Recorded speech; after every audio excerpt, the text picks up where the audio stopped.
Oh, hey, we're live. Sorry, I didn't see the big banner there. Hi to anyone watching this. You're watching a game that was arranged through the Gauntlet, which is a community on the internet that gets together and plays tabletop role-playing games online. Check them out at gauntlet-rpg.com. You'll find all sorts of stuff there, blogs, forums.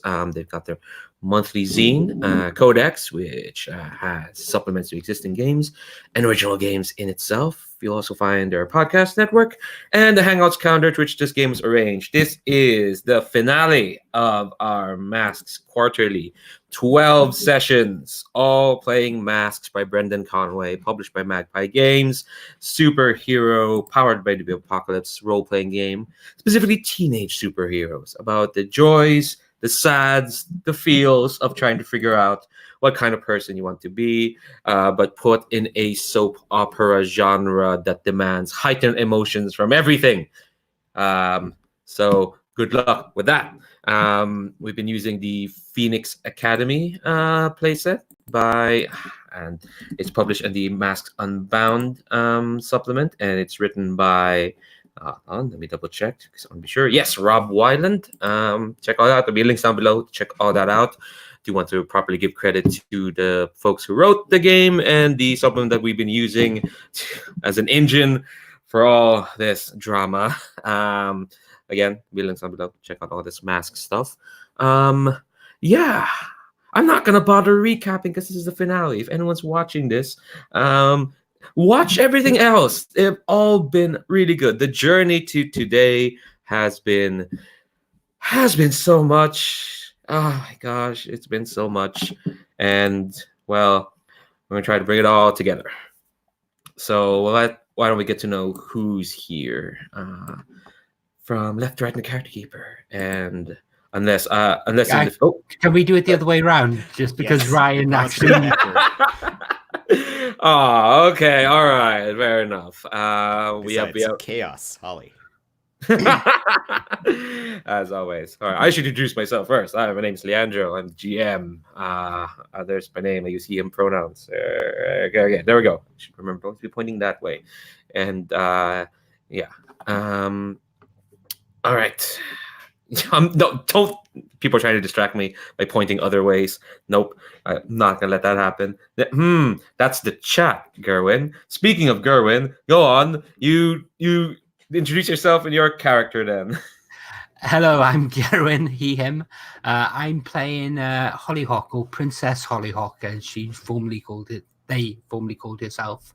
They are using the Outsider playbook, and they are an imaginary friend of one of the NPCs in the world that is, in fact, a fae creature that came to the world looking for their old friend and has been a bit of a magnet for chaos ever since.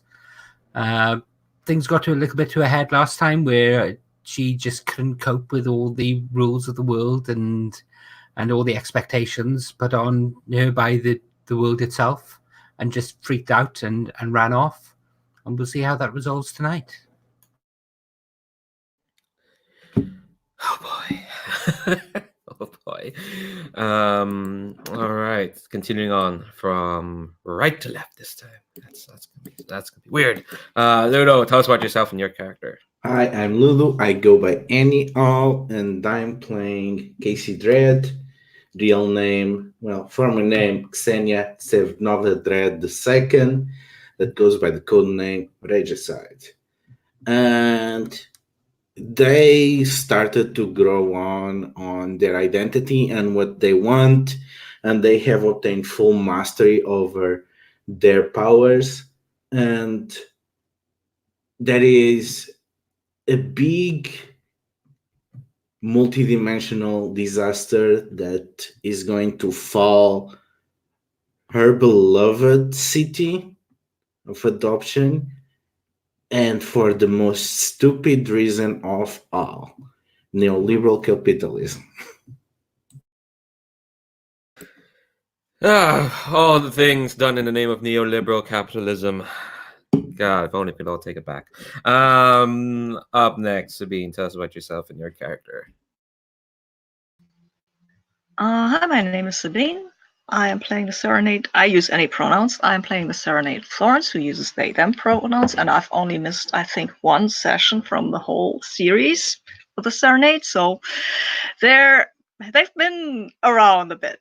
When we first saw them, I think they did not know what to do about the whole new world of Prospect City, but they grew into a role of superhero, or well, maybe mostly into the role of I'm a person and there is that kitty. I am sorry, I am distracted. I am quite easily to distract by kittens carrying around moons. Anyway, the Serenade used to be a weapon for an evil cult that wanted to bring eternal harmony to mankind by any means possible, and any means mean assassination and stuff like that.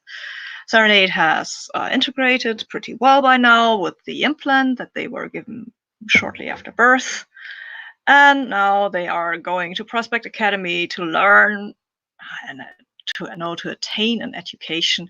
But they found out recently that this education was right now financed by somebody who's probably a supervillain. So they're very skeptical about the whole education thing and the supervillain and everything else. But yeah, somebody's got to fight evil, so I guess since all they can do is fight, it's probably them. I just did the numbers. We've had the Serenade of Thorns for 23 sessions.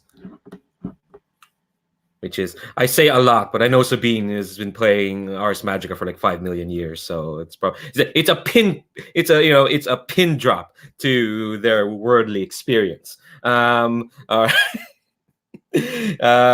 Jesus Christ, this chat. All right.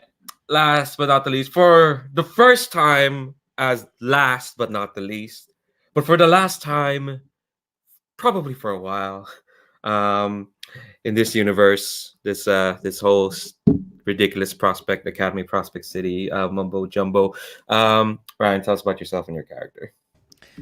You may have guessed my name is Ryan. I use he, him pronouns. The kitten who was here a second ago is Jinx. And I'm playing Mary Landry, who is a she or they, and is the innocent. She's been flung forward from the 80s, apparently by Golden Development, for who knows what kind of reasons. Last time, her supervillain future self tried to warn her about Golden Development, but didn't get out very much about it. So I don't know what's up, but it's probably something. She's getting increasingly gooey as she's kind of blurring the boundaries between herself and her future self. And last we saw her, she'd grown a couple inches and gotten much shorter hair after the dance fight party scene. Yeah, I remember when everyone came together to beat up yourself, well, your future self. That was some fun unified times. Yeah. Remember when Kasey came on to you? Yeah, those are fun times. But now, well, we'll see where our hardy group of teenage superheroes are at. But before we do that, let's talk about the safety tools that we are using for the session. Ryan folks about our lines and veils. Lines are things that won't be crossed, won't show up in the fiction at all. Veils are things that can happen in fiction, but we're gonna not concentrate on it. Like a sentence or two be dedicated, or fast forward over it, or it happens off screen. It can still happen in fiction, but we're not going to concentrate on it. We also use the X card. Basically, if we do roll into a scene where folks are uncomfortable for any reason, and any reason's fine. In fact, you don't have to explain what the reason is, and it could be anything like a name, a detail, or just the general tone of the scene, or the scene itself. You can say you want to X card that either on the chat, or you want to make this symbol here, or you say you want to X card that, or on the roll for a party. There's a button there. I might ask some questions on what elements being X carded, but no one gets to question if the card is played. If it's played, it's played. We'll respect that, roll back, and try something else. And finally, we have an open door policy. If folks have to step away from the table for any reason, whether there's an emergency you need to take care of, or you're more tired than you thought and you need to step away, or you really need to go for 5 minutes, I don't know, I have to help unpack a sleigh or something.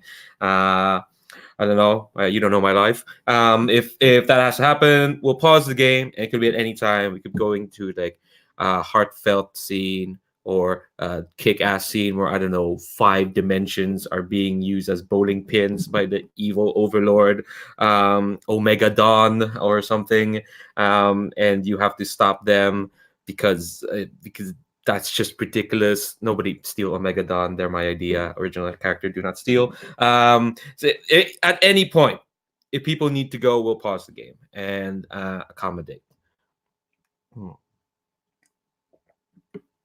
All right. So, last time we saw these characters, they were at Starbucks, chilling out. We are gonna like kind of. The last thing we saw was Kasey asking Diamond Dust, "Do you have any ideas on how to topple Golden Development?" And here's the thing that Diamond Dust tells you, Kasey. She has a way for you to get to Golden Development. Basically, to Golden Development's like, well, we already mentioned someone surmised that they had a private penthouse. Not exactly, but they do. But she does have a way for you to get into like, there is a facility in Prospect Academy, where, and don't she asks and Diamond does ask you, Kasey, to not ask about how she knows about this. You'll find out soon enough. But there's a facility in Prospect Academy that's kind of like, you know, the Golden Development's been experimenting with a lot of multi-dimensional teleporting, cutting through dimensions, mumbo jumbo stuff that for you and your Dread Queen's Island, it's probably old hat. But Diamond just tells you that like there may be a chance to get into this facility and to where Golden Development, like, you know, works or like lives, because the one of the other detail that Diamond does tell us is that like whenever she knows Golden Development has come to Prospect Academy, and they've been there quite a bit. You know, I think I mentioned a couple of weeks ago that they were doing a Superhero 101 seminar or some sort. But I think Holly signed up for that, but then they went to work at Starbucks and they probably didn't attend. That makes sense. But yeah, she tells you this, but then she gives you like another warning, Kasey. It's like, I don't know what I just saw, what was happening here at this table, but I'm not gonna give you this opportunity just for yourself, Kasey. It can't be you alone. Oh, is that a nice way to letting me down and telling me you're not coming with me? Oh no, I'll be there. No, don't worry, I'll be there. In one way or another, I'll definitely be there. I'll be meeting you up there. It's just, I think you'll notice that she suddenly got a bit more nervous. No, I will be there, but like, I don't know what you hear about superheroes doing it by themselves, but if you're going to do this, if you're going to try and take on Golden Development, it can't be just the two of us. I'm not going to pry on what just happened there, but don't worry. I'm sure they'll be there at the right moment. You say right moment, she gives you a look as if like, come on now. Well, yeah, we're gonna time everything, right? And she pulls out her phone. I think Diamond does eyes kind of like widen a bit and just like, I think she's thinking now that like, okay, you're formulating a plan. She wants to ask what the plan is, I guess, but you don't have to elaborate on that now, unless you want to. Not really. Fair enough. Because it may or not involve a moment of truth. All right. Personal challenge for today. Try and trigger 3 moments of truth in one session. That means you just basically run the session. Porque no los for. All right. So I'm gonna say Diamond Dust kind of like gives you a time and place to meet her, and it's going to be at the outskirts of the academy, just at the edge.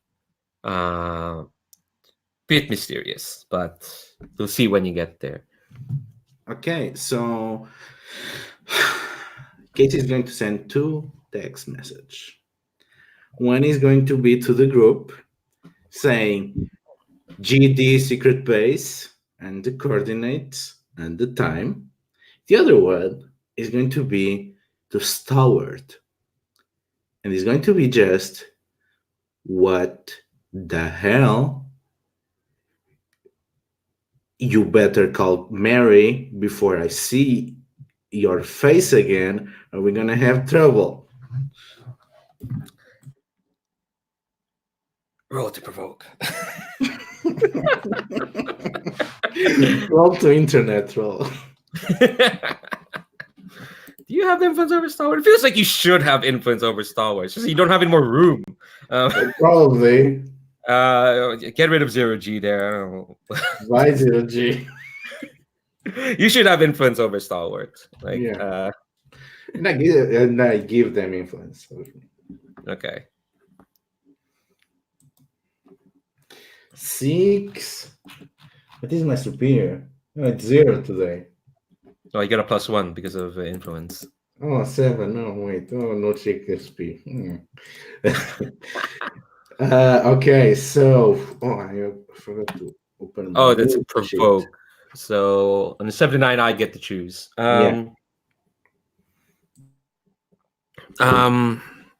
Okay, they're gonna stumble. So I think they text back and saying, "Okay, should I tell her about us?"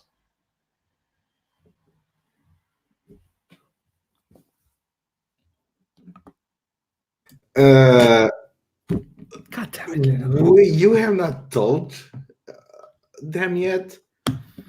Just talk with them. Come on, you cannot let this end up like what you talked with them. Well, barely talked. And what the hell is that story? At some point, you're gonna have to talk with me about that. But screw that. Talk with Mary first. Typing. 3 dots. 3 dots. 3 dots. Okay. All right. So we'll say there's going to be enough time between when you have to meet up.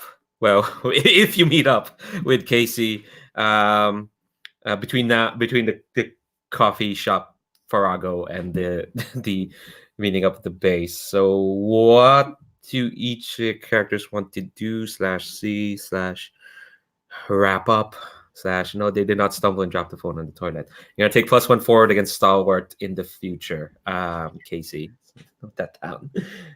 They did stumble. Go on, Serenade. I wanted to catch up with Holly after the discussion because she seemed to be a bit distressed, and I was racing after her, and I want to catch up with her. Maybe she's sitting on the top of some roof, and I can climb up there or something like that. Oh, I'm definitely sitting on top of the roof. I'm sitting on top of the roof of the bowling alley.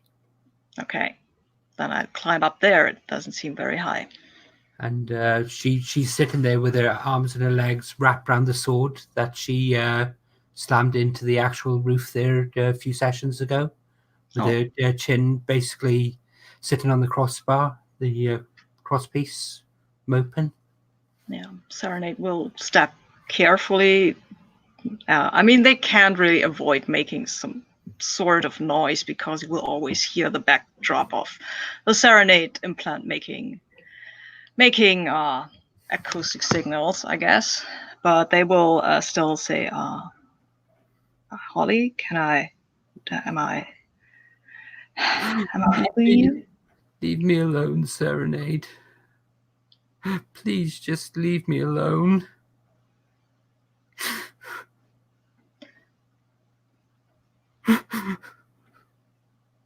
I am very loath to do that because I see that you are very sad, and I'm not good at consoling people at all. But I do not want to see you sad. I shouldn't be. I should be happy. I should be happy. Everyone should be happy. I hate this place. I Sorry. hate this place. Come over and sit down next to you.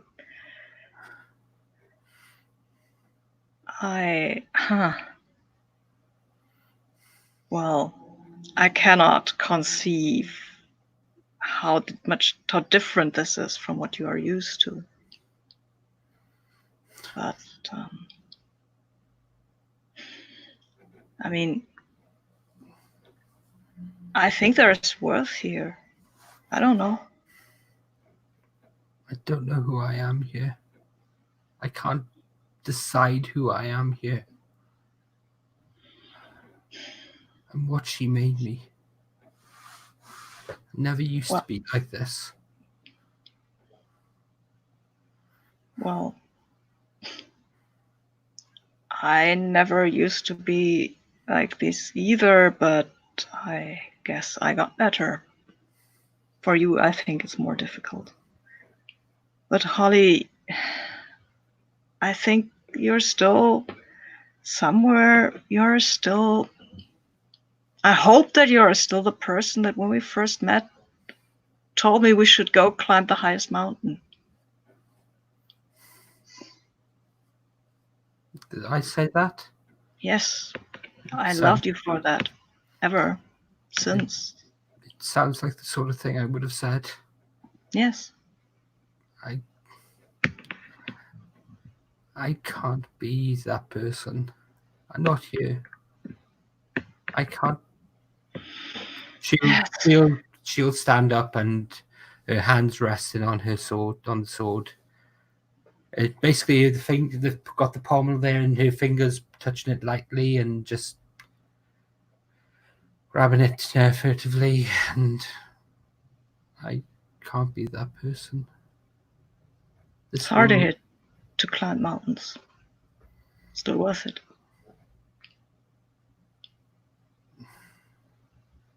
And she'll pull the sword out and look at it, and as she looks at it, it glows.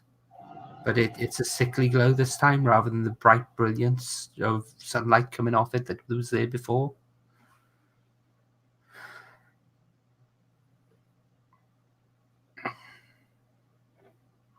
I need to go away. What? No. Please don't. I miss you. That's selfish of me, I guess. I can't be what people need. She turns and offers you the sword. But what do you need? She lifts the sword up and she places it to her chest. No. Oh, no, Holly. Please, no. You always say that you're worried about hurting things. I am. But I'm asking you to, please. I cannot. I've killed too many people I kill loved me. before. Okay, I will take the sword and then I will drop it and I will take Holly into a hug. I mean, I don't like doing that, but I know she does. No. That's a roll. Oh, okay. I'll totally mess up the roll. You know that, right? Oh, yeah. Well, look, what's going to happen is I think, however, even if it misses, I want this, even if it whether it hits or misses, the most it'll happen, I'll say, for this roll is that it's going to give me a hard move. Okay. But whether it hits or not, it's up to Holly how they react to the hug. It won't hit. Let's see what the roll does. Have you I'm rolled? Yes, I have rolled. And what did you get? I got a 5, unless... no, I didn't tell you what I envy about you. I can't play that. You can... Okay, hold on. Let's see. Nope. You have influence over... I do have influence, yes. All right, so that bumps up to 6. You did. You told me that I was the sort of person that... Yeah, right. said, let's go climb the highest mountain. And Yes, so- that You can spend your influence to get an extra +1. I can. I will. I want this to hit. I absolutely want this to hit. Without telling her, I envied her because that's not appropriate when she's in so much pain. All right. So Serenade doesn't have influence over Holly anymore, but the move hits. What do you do, Holly? she stands there and she's cold. You can hear a heartbeat. But it's a deep, deep heartbeat. It's like the heart of a great beast. She breathes out. And she steps back. Then I let her go. And she steps over and picks up the sword. And looks at it in her hand. Maybe you can be. I mean, we all have to decide who we want to be in this world, and it's hard. It is. This world is not very accommodating, but And she smashes the sword on the actual roof itself.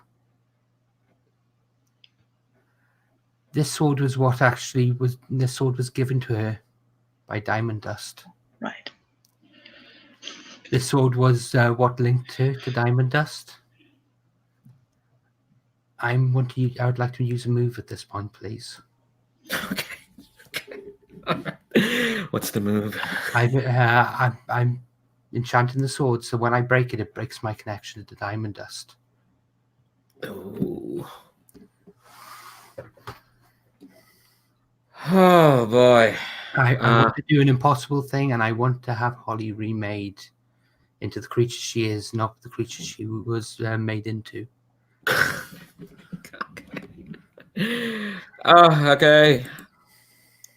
I think somewhere back at that Starbucks, Diamond Dust is watching Kasey text Stalwart. Would you like me to make the roll before you do this? Oh, yes, actually, make the roll. But I know Diamond Dust is feeling something. Okay, so that's a 9. That's a 9. All right. So for my alien tech move. Can I help? Can I help? No, you can only help with team, right? But do we still have team? I've got an idea how I might help. Oh, actually. no. It went down to 0, and I bumped it up to 1, Oh. but I forgot you only meant to bump it up to 1 when time has passed, and time has not passed. Okay, fair. Sorry. So it's going to be a 9. Okay. 9's still good. 9's still a hit. Okay, on a 10, you choose one. On a hit, you just create it. Yeah. Okay. It uses one stun fizzles. Mhm. So Holly, the sword strikes the ground, and as the sword, this crystalline sword shatters. You can see cracks start to form in Holly's skin. There's a huge cracking noise, and you can see the cracks spreading, and you can see something inside, some light trying to force its way out.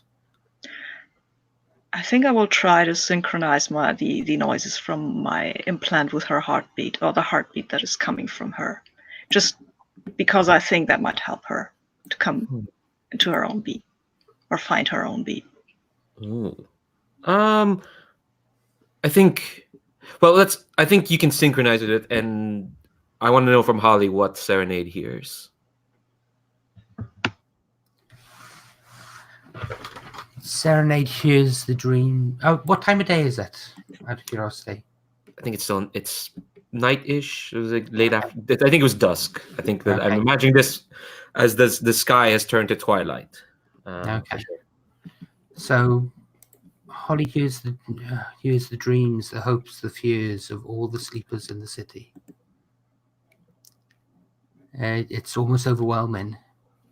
It's a thread here, a wisp there, a intimate scene that flashes before your eyes briefly before vanishing. It's almost as if Holly is looking for something else to grab onto.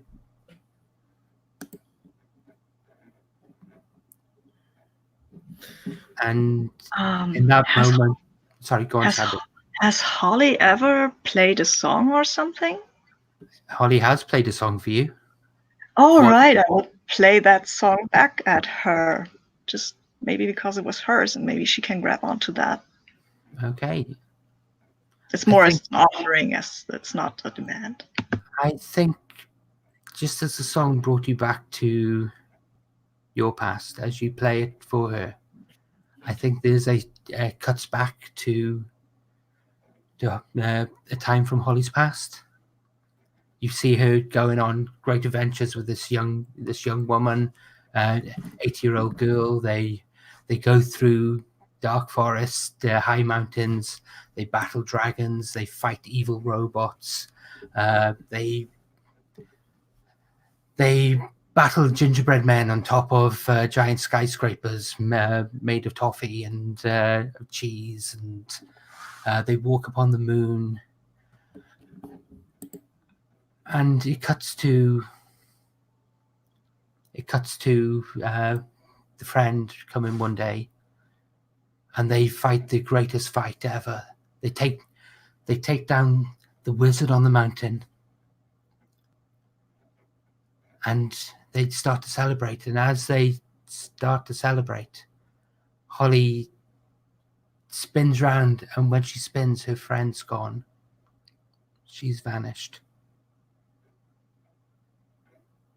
And the scene fades. It's like a time lapse. Sun rises, sun falls. Sun rises, sun falls. The grass grows higher. And it's just different pictures of Holly sitting in the same clearing. She's constantly looking towards the dawn, as if waiting for someone. And that person never arrives. And then there's a shattering noise. And Holly's form in the real world breaks. It falls away. Where before there was this Alpine figure, there is now this hideous creature. Absolutely hideous. It is as if it's the stuff of nightmares. And it does wear a crown, but now it's a crown of fire. And it turns to you. Serenade.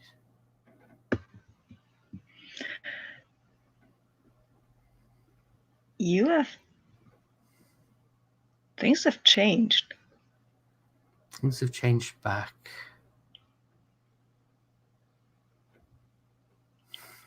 Is that what you look like beneath all the illusions?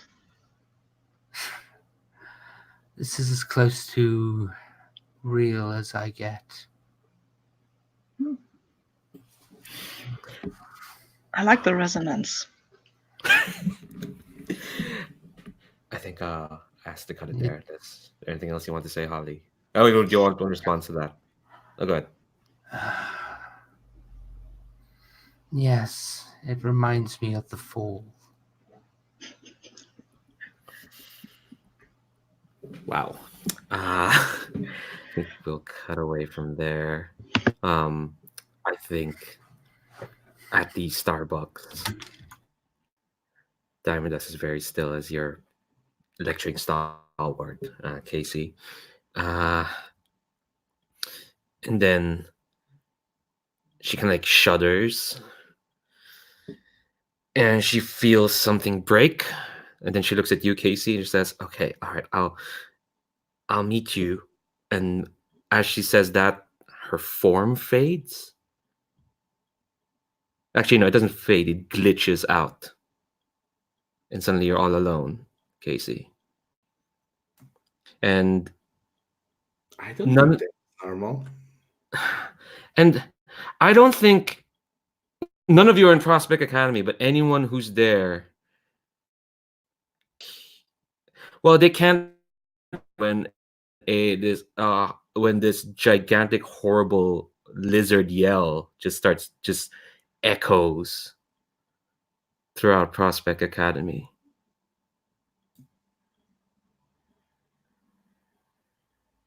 Oh, dragon.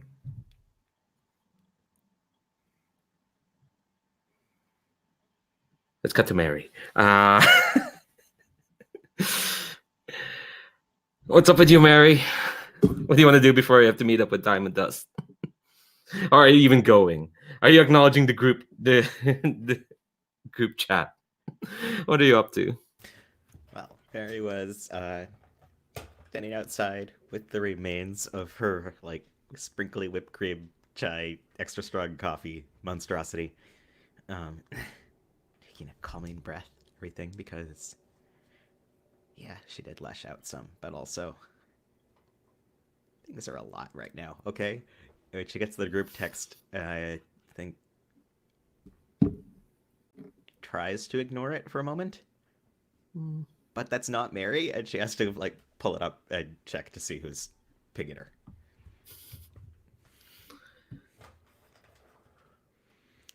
Then we'll take off toward the meetup group, because she's not gonna leave him hanging. Well, the thing is, the meetup's not for another a day Oh. or two. So we're kind of like jumping Then- a bit in time because one thing, Yeah. the note has to be left at your bed at some point, you know. So she what's left the note on my stuff too, so I have to go back and get. oh my on your stuff? Yeah, on your stuff. Yeah, you have to go back and grab it. Yeah. Okay, yeah. Then Mary definitely spends that moment outside, like, okay, but if I go back in and get my stuff, that's gonna be so much more embarrassing. So I can't. But I can't just wait here because then Kasey will come out and go, but your stuff is still inside, and that'll be even more embarrassing. So. Well, you're. So Yes, time to hide in the trash can. No one will suspect. you've got shape shifting. Oh, I guess yeah. If any shape shifter shows up. Oh, okay. I can give you an out. I can give Mary an out here to get your stuff without embarrassing yourself. I think there's a very tired woman's voice, kind of pings in your head, and just say like, "See, this is what I don't like about teenage superheroes. They just broadcast so damn much." And I think this woman kind of just pops into your vision, into your view, in front of you. She looks like a Starbucks barista. You've seen her working there for a while. Serenade's pointed her out to you as their friend, Enid. I don't know, Serenade, how would you describe your friend Enid? I think Enid is mostly the feeling you get from Enid is that she's fed up, but she doesn't know what to do about it, and she's fed up generally. Yeah, She's the kind of person, if you tell her you're marked with a C, then she will write Kark on your cup, just because. Hey, come on. Yeah. And yeah, so yeah, she looks very tired. Yeah, I think Agatha described her as burnt out millennial. Burnt out millennial superhero. There we go. Yeah, Kmark. Yeah, that's exactly what she would do. So she's gonna look at you and says like, if you want, since you're Serenade's friend, I can make sure no one notices you. You can grab your stuff and you can stop thinking so loud. How does that sound?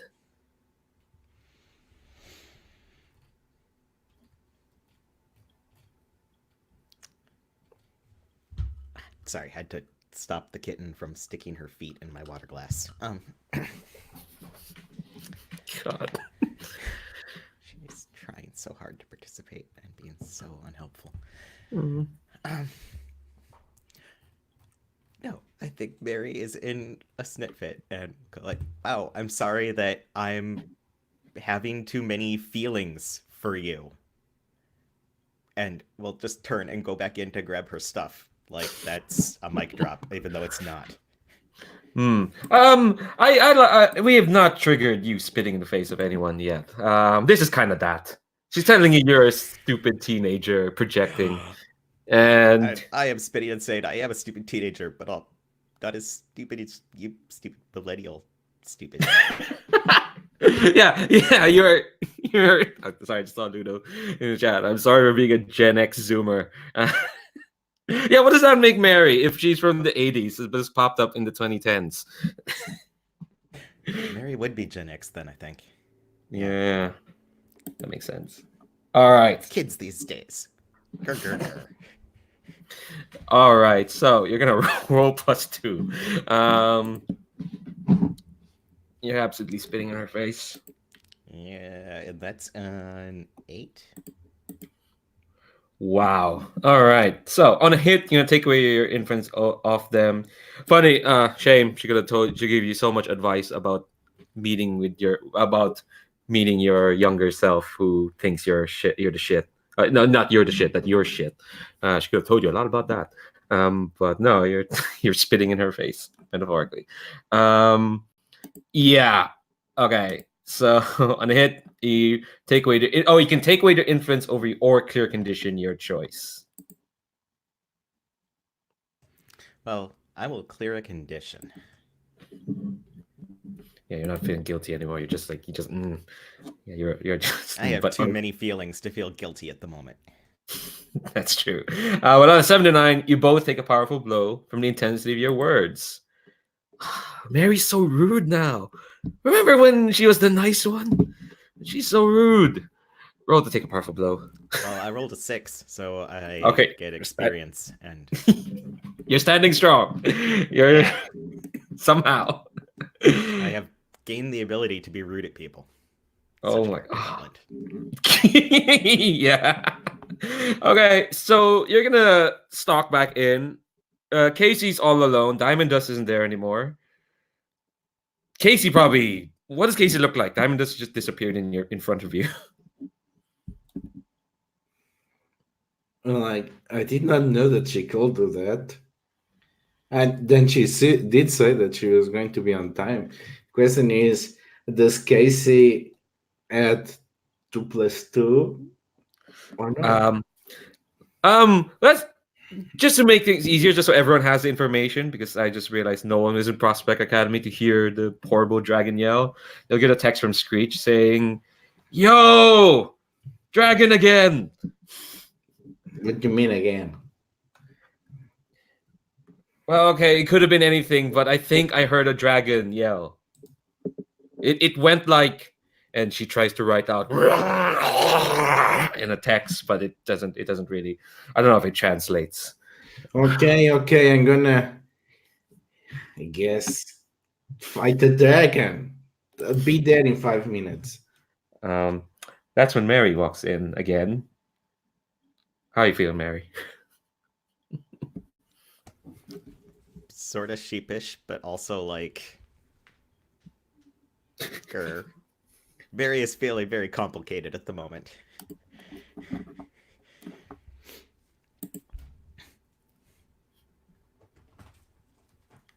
And yes, she's.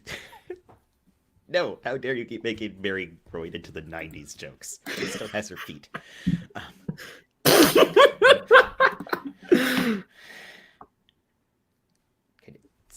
Ducks over to grab her stuff because, dang it, she brought a jacket this time. She shouldn't have. Then she has to remember to go grab it. And oh no, does that mean I finally get to see what's in the note? Where did you place it? Kind of like other stuff. Is it something she'd notice easily, Kasey? No, it's probably inside the bag because I don't want it to risk, to just randomly drop. Oh, true. That's true. So is there like a moment? I'll grab my stuff. Be like, I got your text. I'll be there.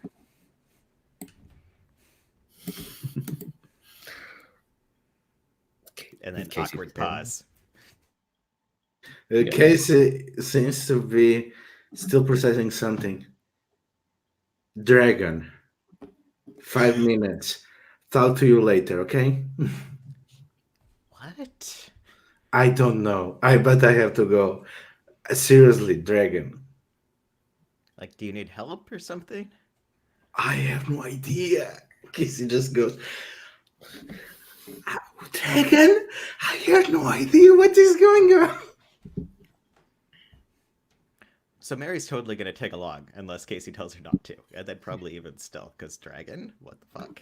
Yeah, Kasey is way too baffled because, Dragon and Time and Dust just disappeared, and she was not there for that episode. Oh yeah. Wait. Oh yeah. Kasey wasn't there for that episode. I remember, like, who was there? Yeah, that was Princess Holly Hock. Mary, actually, was kind of on the periphery of that episode. It's probably like, did Holly turn into a dragon or something? No, you were totally there. You were being distracted by say poor it Jay. to Kasey. Like, did Molly turn into a dragon or something this time? Actually, I don't think it was her because I got the message from Screech, and if it was Holly, Screech would say that it was Holly. Weird. Also, I don't think that Holly made their way to school. Is Dragon at school again? Sometimes I wonder what is the problem with this city. There's not much. I think when you get back to school, there's like a couple of folks kind of like it's. I guess it's kind of an uproar, but you don't see any sign of like dragons or anything. There's a bunch of folks milling around. Well, not a bunch of folks. I think anyone who's like in dorms have kind of gotten out, and there's probably a bunch of folks in the quad.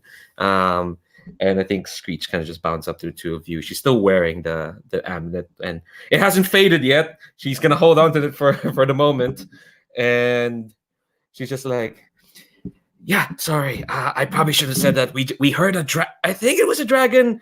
I don't know. We heard a dragon kind of like yell. It made hold on. Okay. Well, I texted this to Kasey, but it made sort of that. It was kind of painful, and it kind of woke. Well, I guess I don't know. There are some folks who were probably asleep who probably got woken up by that, I guess. But yeah, we just heard a dragon just yell or something. And How do you know what a dragon sounds like? Forget it. Don't answer. But weren't you there when the dragon was here? Like, it happened like a month ago and a bit. Yeah, I was busy. I was juggling, 2 jobs and the secret identity. That was true. Like, oh yes, you were busy with the election. Yeah. Okay, all right, okay. But yeah, we. I mean, I thought you would know. I mean, Serenade beat up that dragon. Remember? No, I think I will remember something like that. Yeah, but yeah. I'm not surprised. Yeah, so Serenade beat up a dragon who was Diamond Dust. She got turned into a dragon. Wait, I think Screech just looks confused at you and then looks at you. But I think actually Serenade talked to you about that, or was that somebody else? I think we talked that they had. You might have talked. You talked to 0G. You and Holly. Oh right. Yeah, and you texted me to come help, but I didn't actually make it there before Dragon got cleaned up. Yeah, got beaten up, and then got beaten up because Serenade lost control of their powers. See, this happens when you're on vacation, Ludo. Just things blow up, and the demon fae princess from the imaginary realm comes in and turns people into dragons. Yeah, that's what happened. I think that's what. No, that's not what Screech says, but she basically says, "Yeah, I don't remember Time and Dust Dragon." And here's the bit in her comic where it says, see issue 3. Yeah, it was issue 3 of Prospect Academy. So that's what happened to Diamond Dust. Well, I guess there is no sense in wasting time. Let me have that to scale or whatever. And Regicide takes flight to try to find the dragon where it might be nesting. Probably there's a big hole around. I think. Let's make this a roll. Rolls are always nice. You get XP. I might get moves. Who knows? This sounds like an assess.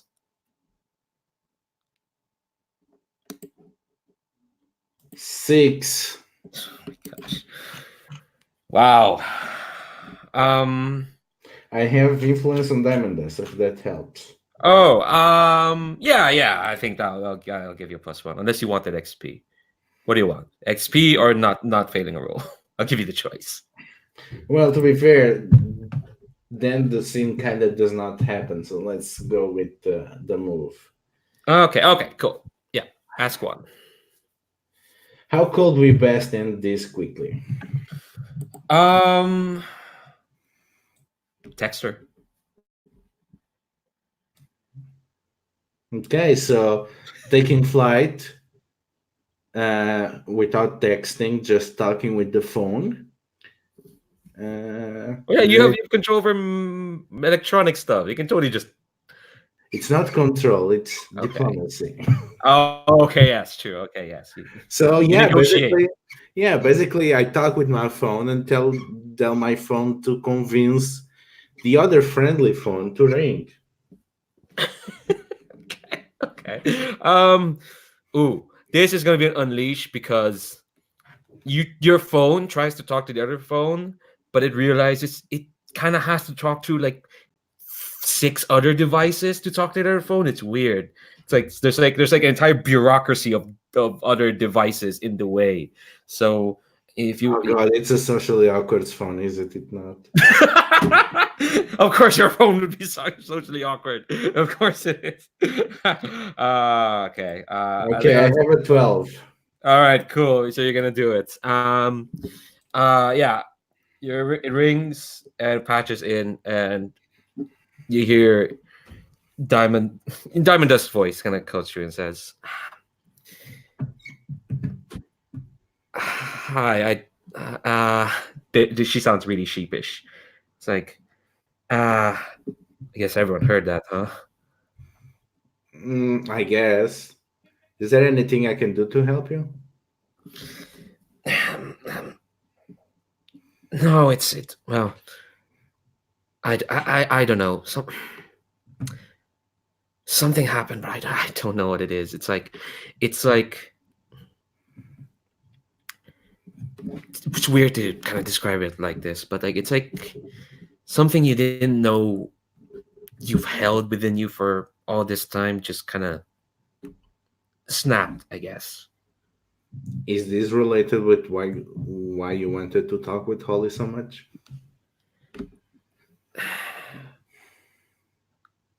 Well, I guess there's no point hiding. Everyone heard that. But honestly, I just wanted her help to turn me back. Why do you need her help? Because I don't trust anyone else to do it. Not even yourself? All I can do is cold stuff. This is something else. Oh? It's her work, you know? I'm not gonna let anyone else try and meddle with her work. Besides, I don't know what could happen. Like, if anyone else tried.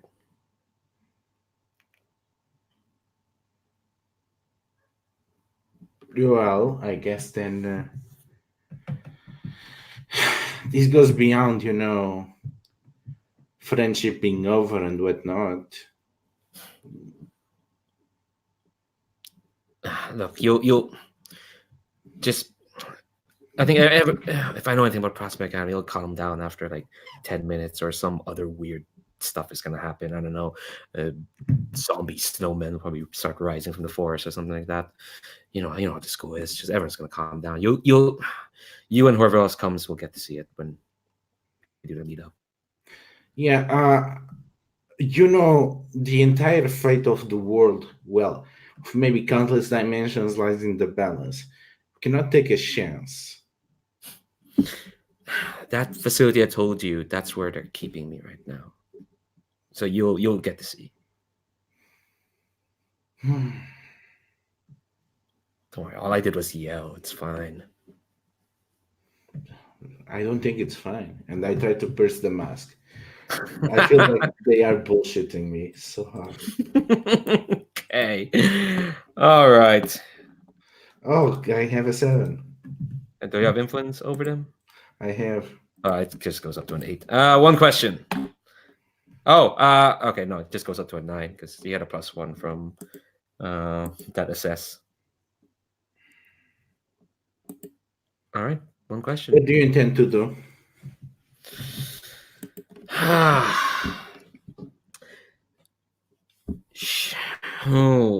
In terms of what?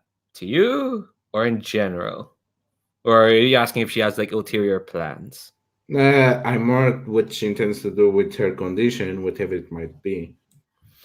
I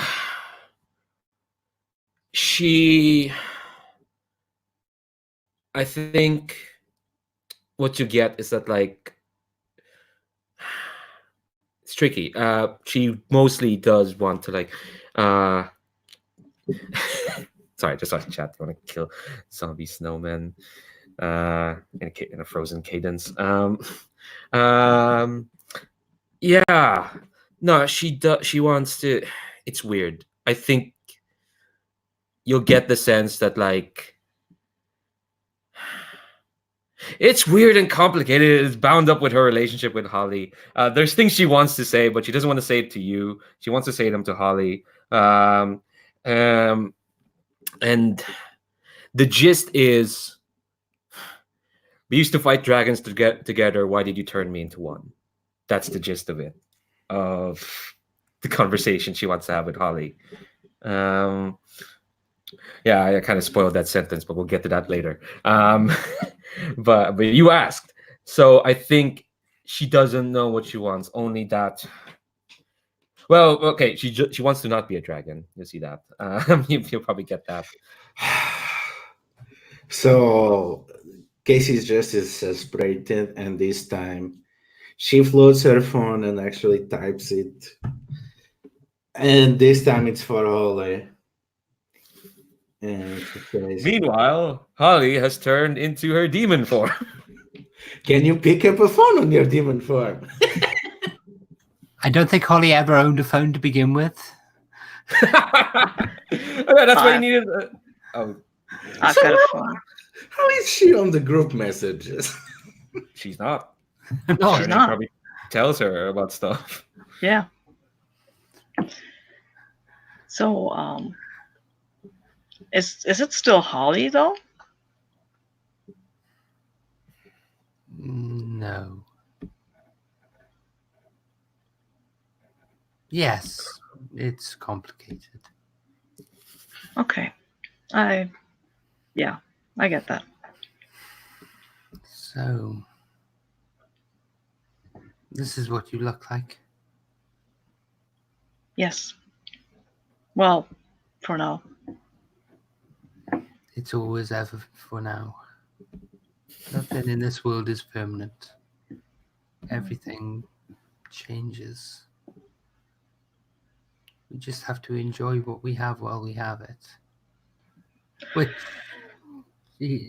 Holly will look at the city. Can you smell that? Can you hear that? I can perceive a lot. Smell is not my strong suit, so. Oh. So many rich dreams, just ready to be.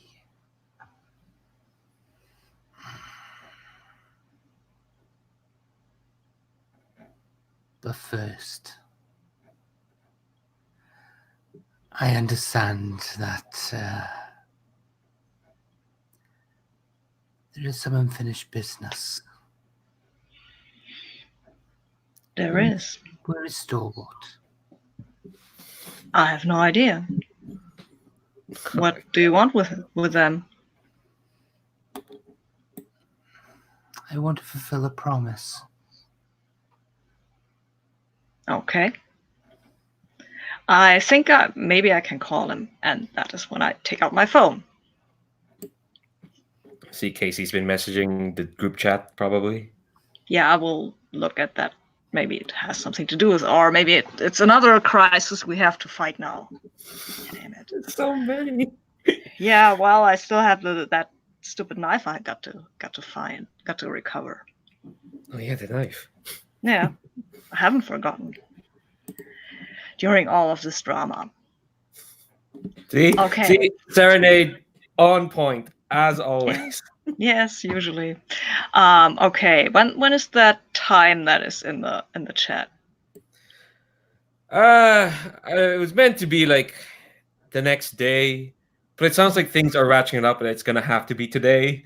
I think you see that. No, Diamond does said meet up tomorrow at this time, and then suddenly, Dragon, where the hell is Holly? Kasey. Well, there seem to be a few crises right now. There is something about golden development and the way to get to them, and then there is the word dragon, and then there's the question, where's Holly? Do you want me to answer them? Dragon. But no, you're right. I am putting the heart before the horse. I am putting the cart before the horse. That makes more sense, though not really. I still have to find the tuning knife, though. Let's go and do that then.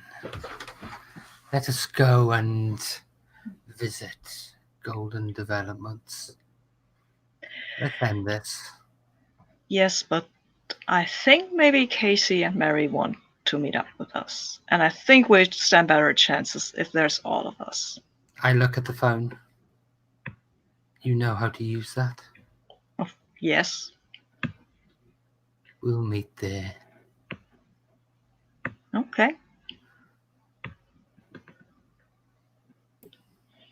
Okay. I will text back, like, Holly has changed. We'll be there to meet to see about golden development. And Kasey sends an emoji of a little devil and an interrogation point. I think this looks totally different for Serenade, really, because what they see and these little emojis, that's pretty hard to reconcile with each other. So they will just answer, is the dragon an immediate threat? No, but it is something that Holly will have to deal with sooner or later. Make sure they are ready. I pity the dragon. That's actually what I write. All right. We've been And here then I for will like write a while. a C and a U. And an S-O-T. Yeah, I'm learning. And an S-O-T. Okay, I think we're gonna take our break here. Let's come back at the top of the hour, and I'm gonna cut to Mary. Yeah, no worry. No, God, let's keep piling on all this drama, and but yeah, let's come back at the top of the hour. Oh yeah, the stalwart. They're stalwart. Yeah, let's see. All right, come back to the top of the hour. BRB.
She doesn't like heights.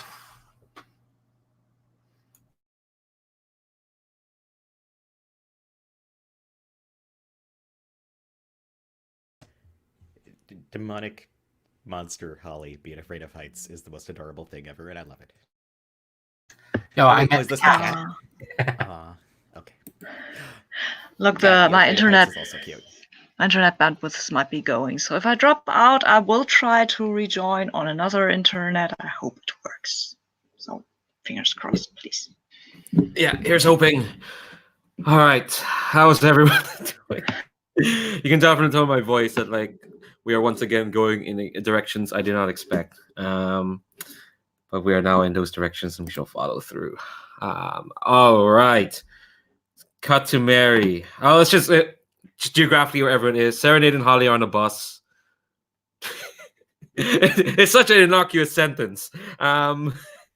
and no one seems to notice Holly's any different. I think that's the thing as well.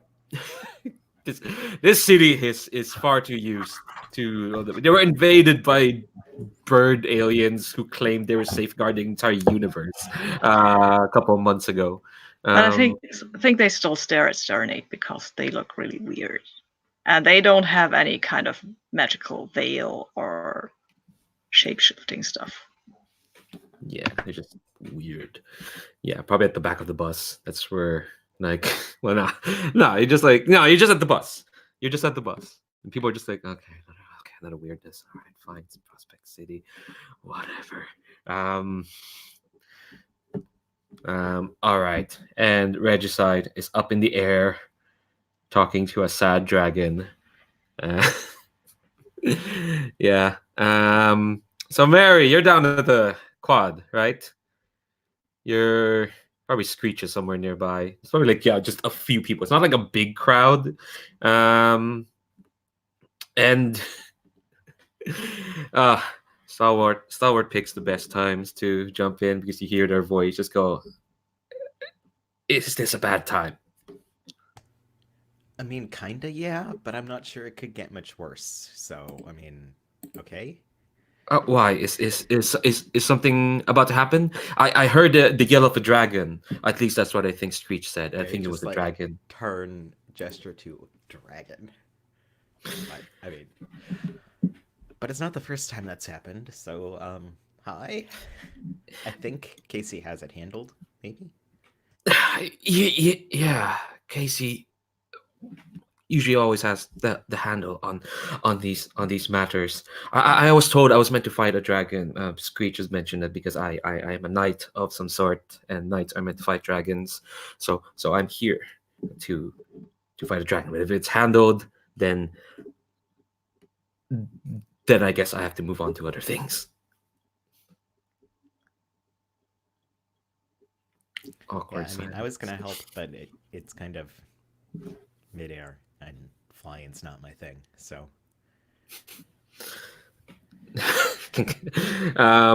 their helmeted like head can like tilt forward, just like a sort of motion. So I'm sorry, I don't know what to say then in this occasion. I said I fear that things will become awkward, and the awkwardness has come to pass, and now I do not know how to bridge that awkwardness.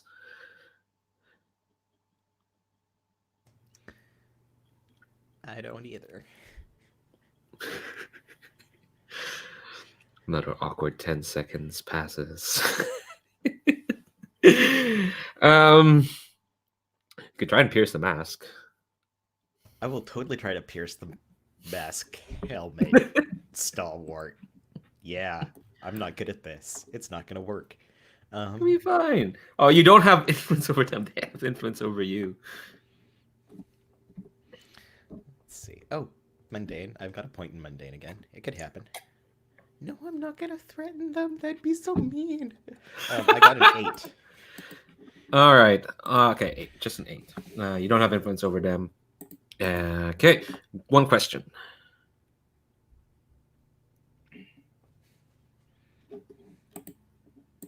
Yeah, big questions. Oh no. Looking at those questions, like which of those gets me closest to what Mary wants, and what actually does Mary want out of this? Yeah, what does? Yeah. Let's start there. What does Mary want? Does anyone ever know what Mary wants? Definitely not Mary. I think Mary's not unique in this group of not knowing what they want. Only Serenade has strong personal insight.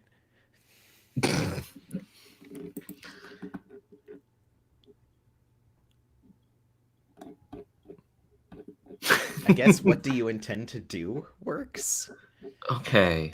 All right. I get. Well, the thing is, okay. You get the sense that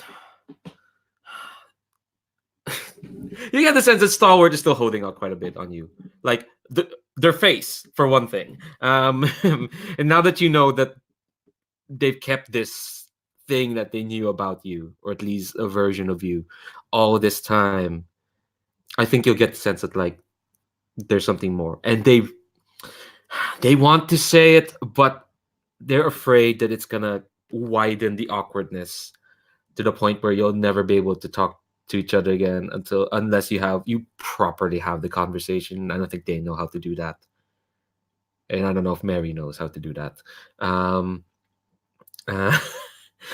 So it's, yeah, you can tell they want to like they want to open up their mask fully, but they're afraid of the consequences. Yeah.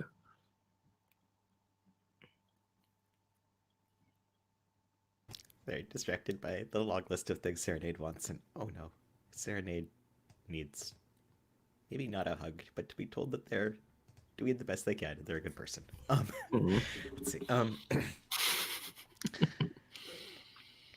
so I think Mary's like, so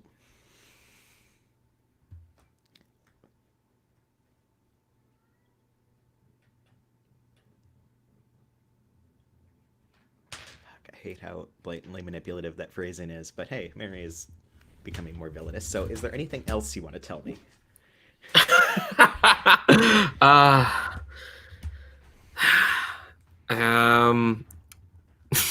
Sorry. No, you're not threatening them. Yes, as I pet a cat. Ha, ha, ha. Next time, Gadget. Oh gosh. I think Stalwart's like, there is. It's, well, I've only told one person in this school of this, and and to be honest, I'm not sure how what else it could add to what's happening here, but I do feel that I should be honest with you, given what I kept.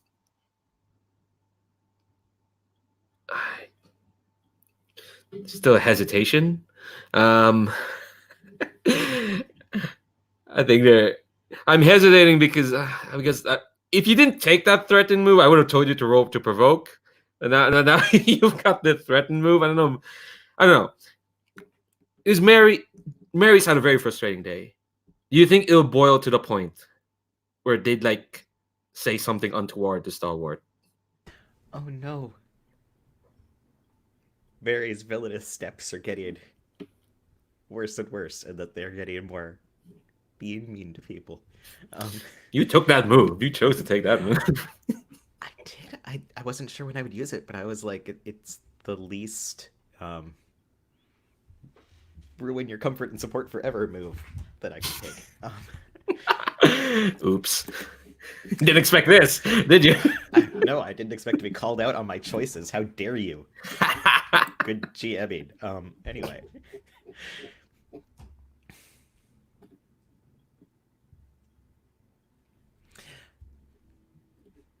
Okay.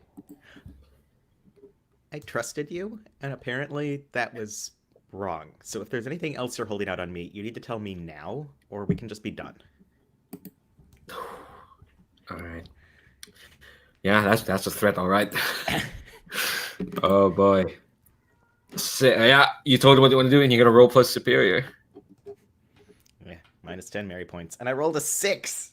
I just moved away my point in superior, so yeah. Oh, and there is no team. Oh boy, is there a miscondition? No. And no influence. Yeah. And no influence. Oh boy. Oh dear. I'm trying to figure out how they respond to this. I think.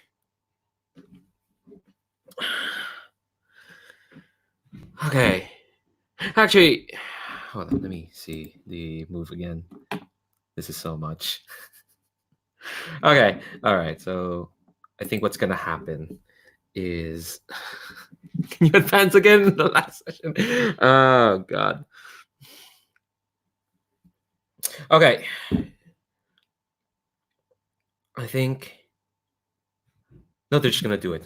I think they're taken aback, and I think they're also under a lot of pressure, not just from you, but from Kasey, who has basically said in no uncertain terms, talk to Mary. We need to talk. You asshole, come on. Well, not in those words, obviously. Kasey didn't say that, Stalwart, and Stalwart just says, "Fine, okay, I guess.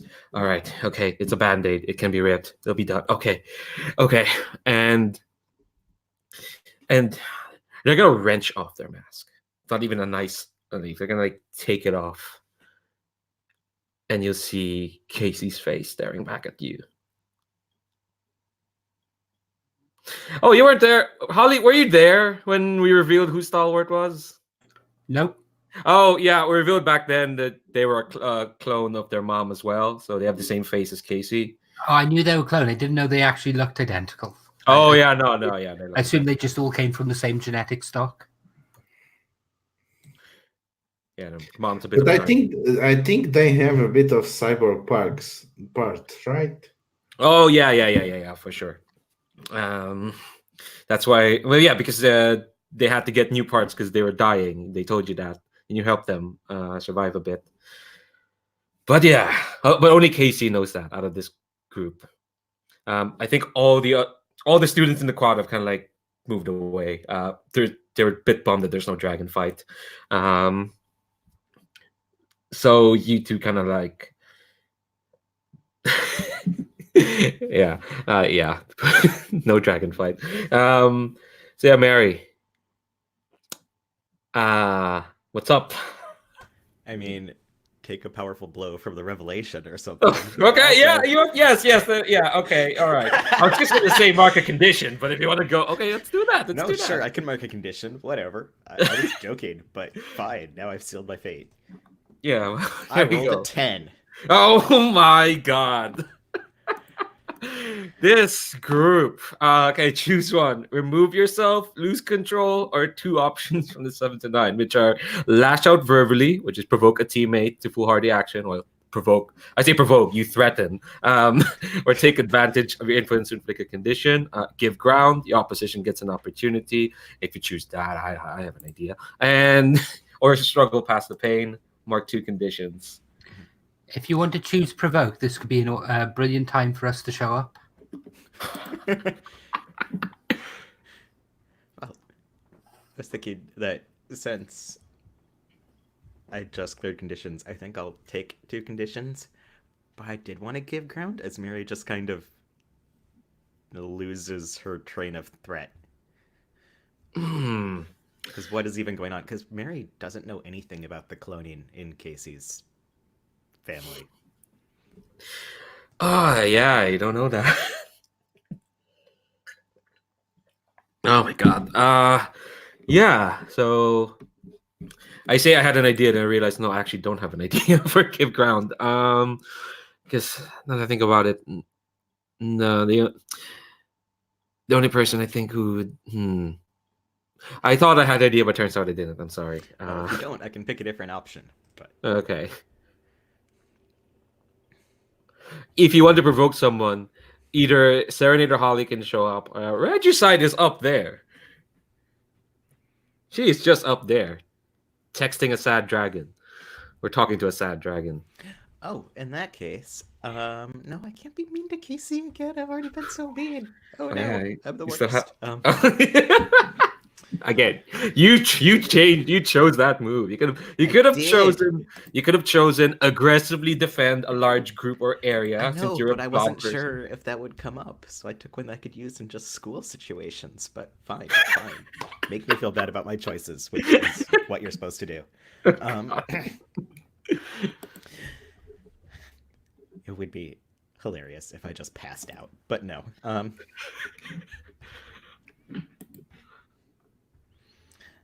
I am going to, I guess, lash out verbally a teammate, and an NPC is not a teammate. So yes, I transform into a fainting couch and faint upon myself. No, that's silly.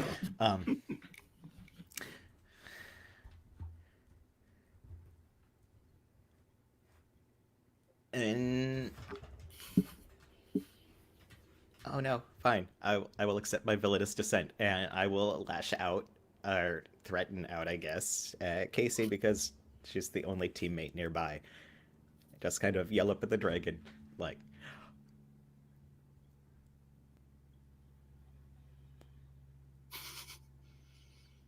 If you can't figure out the words, you can just narrate what you want to tell them. That's perfectly fine. yeah, yeah, just scream at Kasey loudly. Man.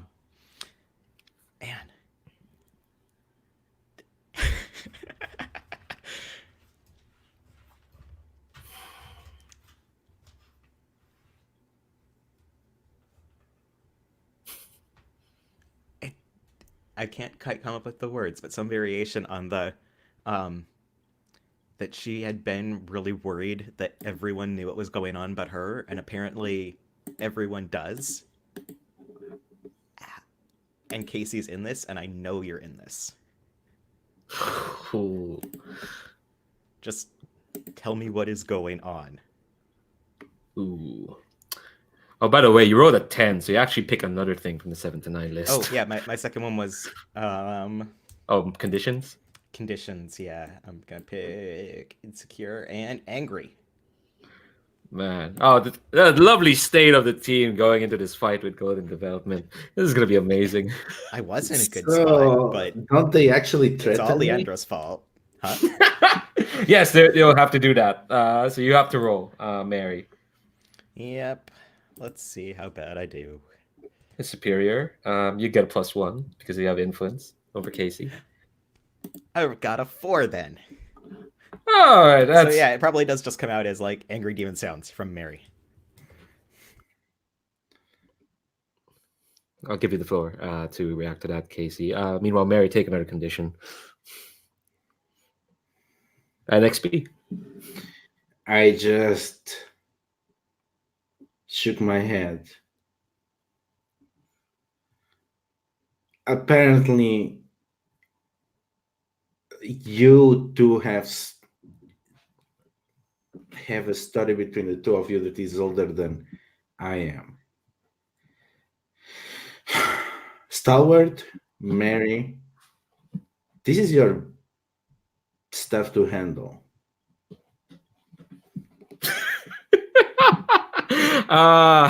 Okay, cool. I mean, yeah, this is older than she is. I mean, come on. That's true. That's true. Yes, no, you're absolutely right. No, I cannot. We're in the what people call in the PBTA game a death spiral of moves, because this is kind of like, do you have influence over Mary? Are you telling them they're placing or no? It's not. Let's not trigger too many moves. Otherwise, we'll be, I would actually say this is more comfort or support. Ooh, okay. This is a because they are kind of losing it, and I'm like, don't blow these fools. Just solve this, the two of you. Okay. Go ahead. Sorry, I've cut you off. What was the sentence? We'll do this roll, and then we'll bring in Holly and Serenade and figure out where the hell what the hell is happening. Okay, I have a 4. Oh my god! What is what is happening? Okay. Here's what happens. Diamond Dust calls you, Kasey, and says, "Okay, change of plans. I think Golden Development and the line cuts off. That's when Serenade and Holly can show up. Unless you have a... I think, no. Let's save Holly's reintroduction to the other two when you meet up at where Diamond Dust says they're going to be. Is that okay? Because I don't want y'all to just wander into this quad and be like, all right, what's happening here? It'll just be awkward. And time consuming. And time consuming, yes. Yes. So Kasey immediately texts, yes, we have to move. So Mary, I don't think Stalwart's gonna come with you. To this. I don't know. They're slumped. They look tired. They look like everything's on the phone. They gotta reach up. Oh, actually, no. Here's what they'll do. They're gonna put the mask back on because it's more comfortable for them. And say, do you... I think you probably... Actually, no. I'm just trying to figure this out. So, Kasey, you have to move and then shout at Mary that you have to move? Not really. I mean, this is probably happened. You know, they barely finished talking to Mary and Stubborn to solve their shit, and that's when they get this from Diamond Dust, and all they can do is move to another shot and just type, "We have to move now." All right. So, Mary, you get that text. What do you do? Well, before even checking my texts, I think Mary, just in her kind of hopeless, insecure looking, kind of heartbroken Mary, asks, who even are you? The Stalwart puts on the helmet again. All right. And I think Stalwart just honestly says, I don't know. I thought I could be good.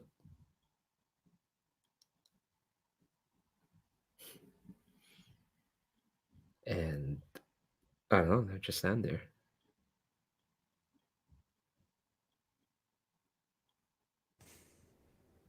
Play heavy breath at me too. And Harry will check her phone and see the...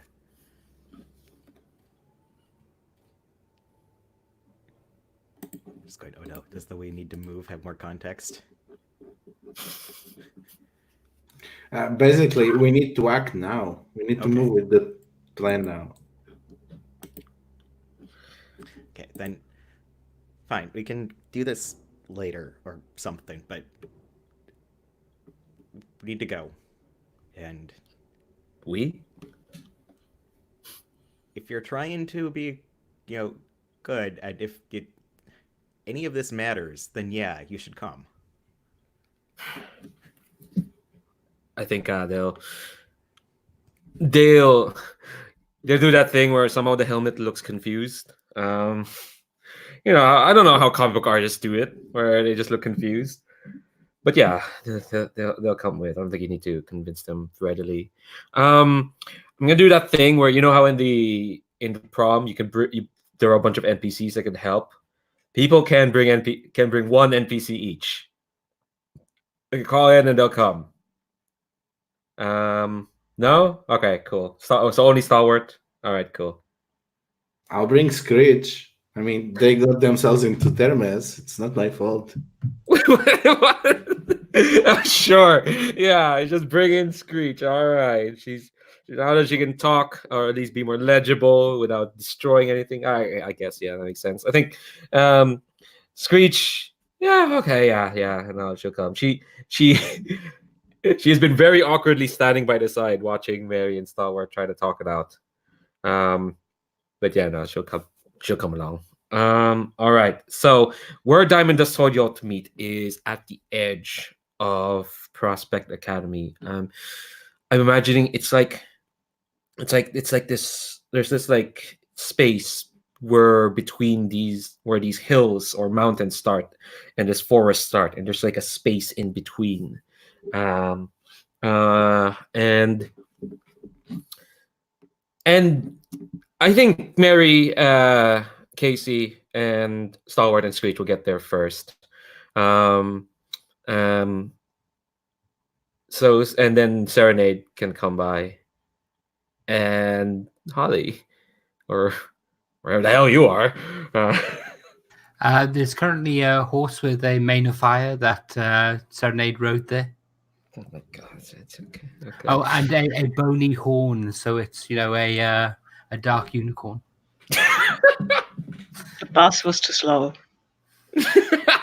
So did you force the bus to stop? Yeah, of course. You Yes. cantered out.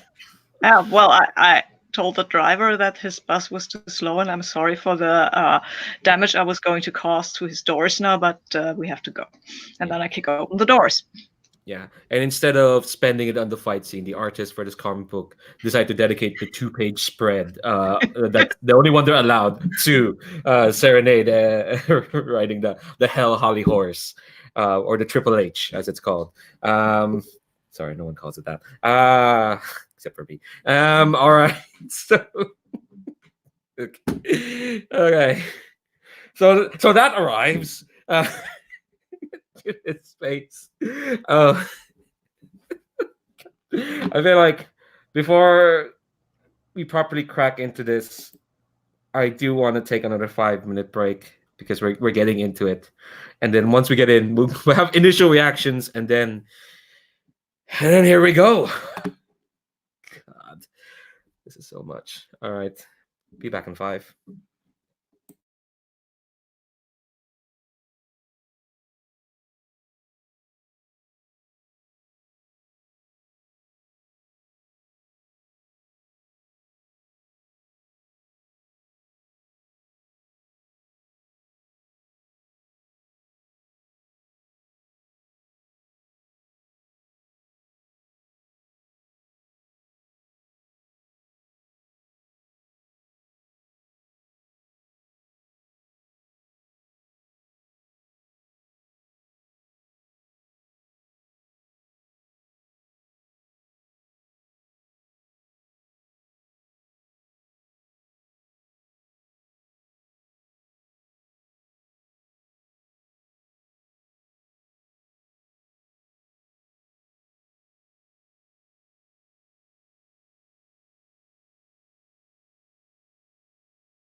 I don't know if y'all are there, but the thing I was checking is to see what stats I was gonna ask folks to roll for their final exams.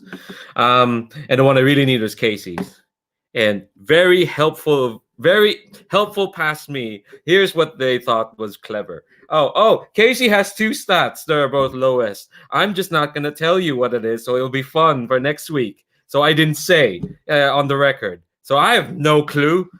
Thanks a lot, Past Leandro. Oh, God. So I'll just hold on. Let me see what your stats are now.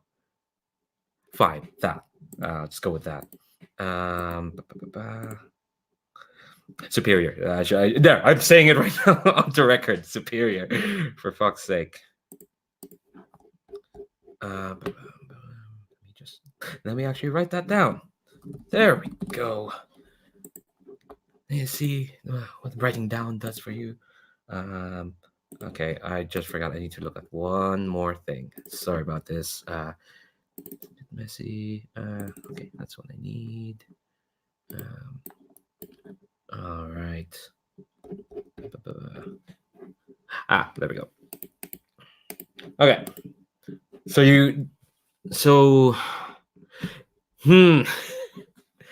Okay, never mind. Sorry, I just saw the chat there. Okay. So let's see. There's 6 of you there.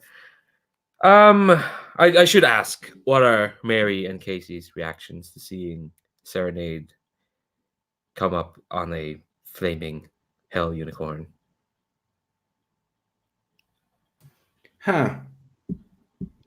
Dimension age 368. I have no idea what that means, but the bus was too slow. Yeah, I'm just saying Holly. Very well. And as soon as the Serenade gets off, Holly will shift into Holly, as in the Holly you saw before, just more goth. I think the giant demon thing might have thrown Mary, but a flaming hell unicorn seems like Holly just being hardcore. So she's probably like, "Hi, Holly." Hi. At the unicorn. Screech gives you a big hi, big wave. So, Kasey, what is the plan? Something went wrong, and Damon Dest. I was talking with her, and she was suddenly interrupted. Something about golden development. I think they might be onto us, so we need to move now or never. Okay. Good. And I'm going to, Holly's going to turn and start moving towards the facility. The thing is, you can't see. There's just like a gap between the mountain and the trees, but you can feel your magic close by, Holly, for sure.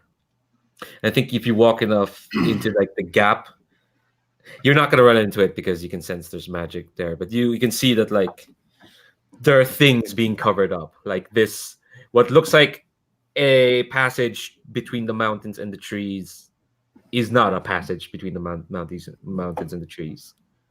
And I'm looking at Kasey and say, is this the right way? I think so. I'm not entirely sure. There's something here. Well, yes, obviously. Let's do something about that. Fine. And I'm going to transform into Holly, but Holly who's 200 foot tall. I'm going to step on it. Okay. Unleash your powers. Sure, why not? Let's do this. Okay. Okay, and that would be a 5. Oh my god. Which I am perfectly fine with. Okay. All right. Here's what happens. You transform, but when you get to 100 feet, you stop. And suddenly you feel all the molecules in your body, so your entire body, but like at a subatomic level, you stop, and you're frozen there for a moment. But a moment that feels just like an eternity to you, and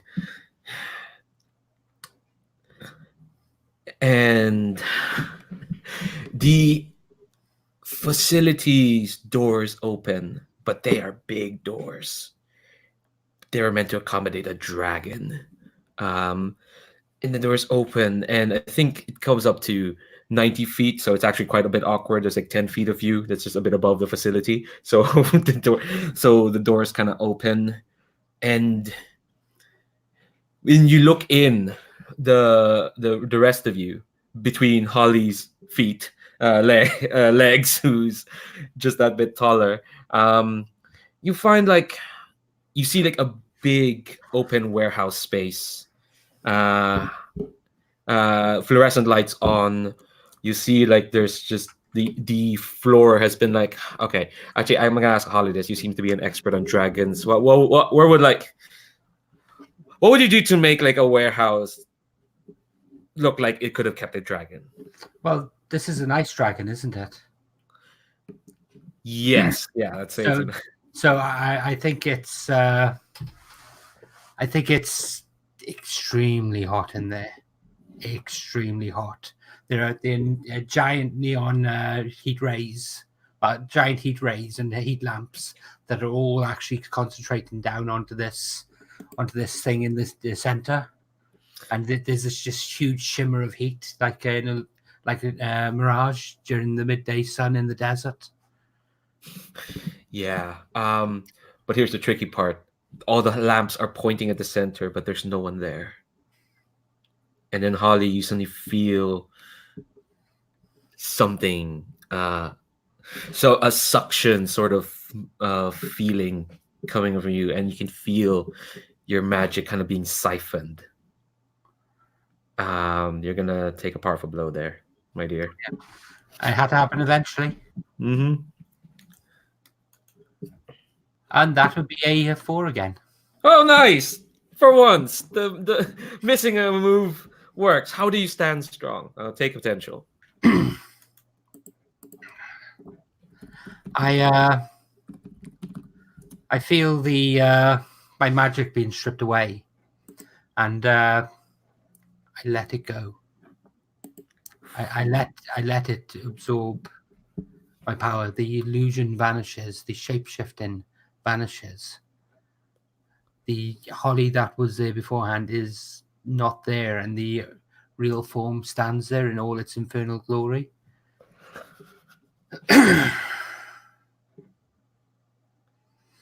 That power is of my realm.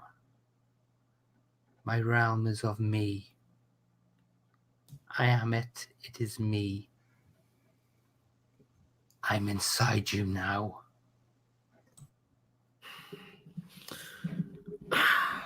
I think. What did you say Diamond's real name was? God, I can't remember. Did we It was say either Anna Marie. It was Anna Marie, right? Yeah, Anne-Marie, I think. Yes. Then I think we joked that it might just be Regina because of Mean Girls, but that might be a bit on the nose. So we'll stick with Anne Marie. Yeah, that's what you said. Yeah. So you say that, and this voice comes out through like the PA, and just says, "Well, that's really good because we were hoping you could use your magic to help Anne Marie, but we were afraid that asking you wouldn't work, so we had to take drastic measures, I guess." That's Golden Development's voice. Can you do some drastic measure that involves your ass and getting here?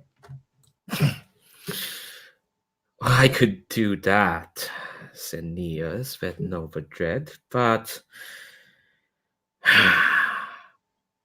I could do that, but that really wouldn't be smart, would it? Well, you've been doing a lot of many things that are not very smart. What would be one more? Is this a provoke? No, they're not susceptible to your words. Oh,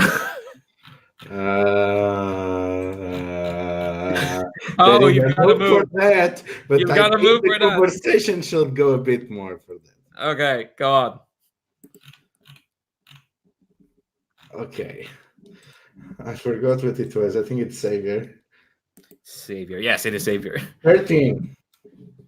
13 on the Captain America move. Jesus. Mhm. For those watching, it's the move called No You Move, which is terribly confusing when you call it a move. When you demand that an NPC live up to a higher moral code or roll Savior on a hit, they have to meet your standard or market condition. On a 10 plus, take influence over them as well. You have been putting things for far too long. You can sit your ass there and wait for us to break a path to you, or you can face your end like a hero for once and come here. I think they laugh, and it's like a big politician sort of laugh, kind of, you can get a beer with them sort of laugh. And two more doors kind of open at the back of the warehouse. They're just smaller doors, and you can see that quite improbably, it's going out to an office.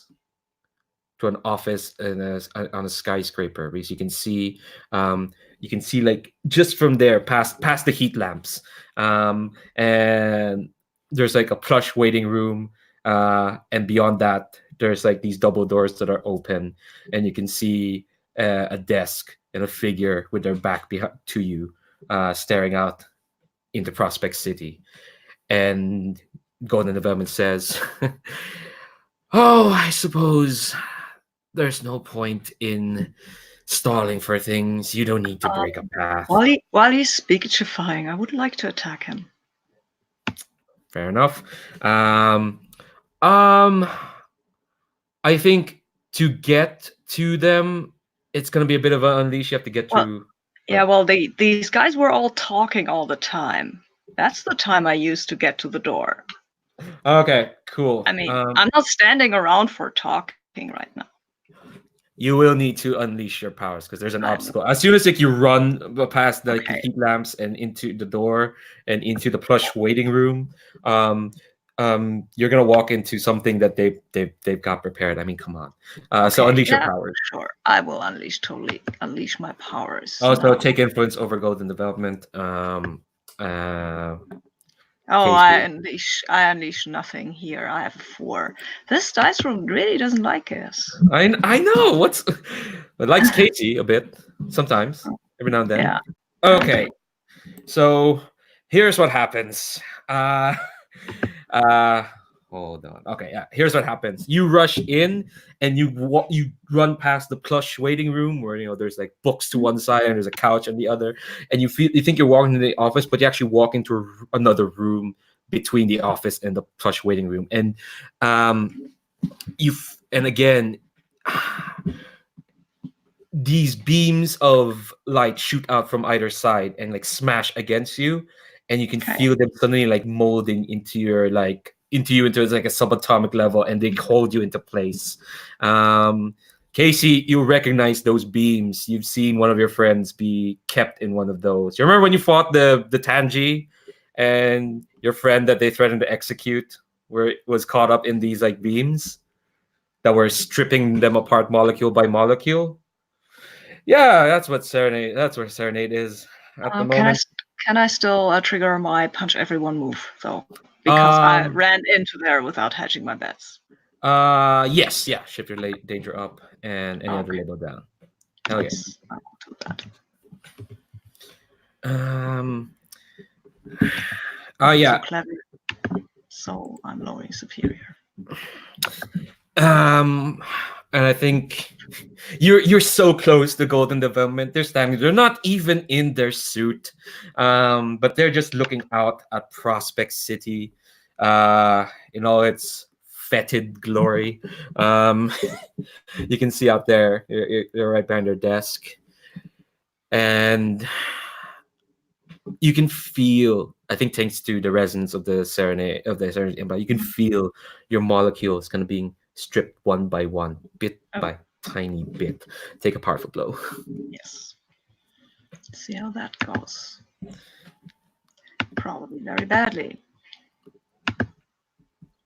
Yeah, it does. I've got a 10. Wow. Oh my god. Yeah. Thank you, Dice Room. Okay. This dice room, like Yeah. a vaguely full gator was like, y'all are gonna leave. We're going out in a high of death spirals and XP everywhere. Mhm. So pick one of the three. Remove yourself, lose control, or two options from 7 to 9. 7 to 9 would give me 2 conditions and something else, right? Yes. What are the other options in 7 to 9? Provoke, I think. Yeah, provoke or give ground. Your opposition gets an opportunity. I give him an opportunity. I mean, I'm caught. That's fair, and I get to. All right. I will take. I think I will take. Oh, I don't have any idea. Oh, wait, it's okay. Wait, I'll have to I'm check misreading these. it. You choose one or the other, the lash out, give ground, or conditions. Yeah, I think. but I got to choose 2 Oh, because I had a 10. Yeah, and Serenade's choosing give ground because. right. I'm reading it backward again. Never mind me. Okay. All right. So which conditions are you taking? I'm taking guilty and insecure because this was my chance to do. Yeah, this was my chance to do something really useful, and I blew it. And I think they'll just kind of like they'll do that. They'll sigh, and the other 5, because there's 3 and the other 2, just kind of they hear the sigh again through the PIA and just say like, "Serenade of Thorns. So much potential, so much use, and they made you into a knife. Something that could kill." For a cult that wants to save the world, they're very single-minded, aren't they? Meanwhile, the rest of you can come in. So, I promise, I'm being polite.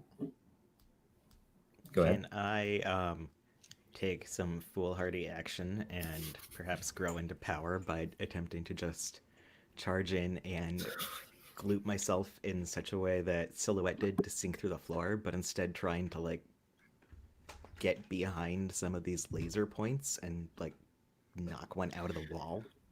Okay, I think at this point, no one wants to talk. We're entering into battle. I kind of want to talk, but if Mary just slides there, Mary they wants to slide take there. foolhardy action. Okay, so Yeah, so Yeah, I mean, feel free to talk around me. Mary just wants to do like goopy side stuff okay, all right, off to cool. the side. no, Okay, I think it's better to let Mary do their thing. Okay, yeah, Mary will do their thing before. So no, the team moves don't trigger yet because Mary's gonna do a thing to clear a condition and be foolhardy. So, so you want to gloop past the laser pointers.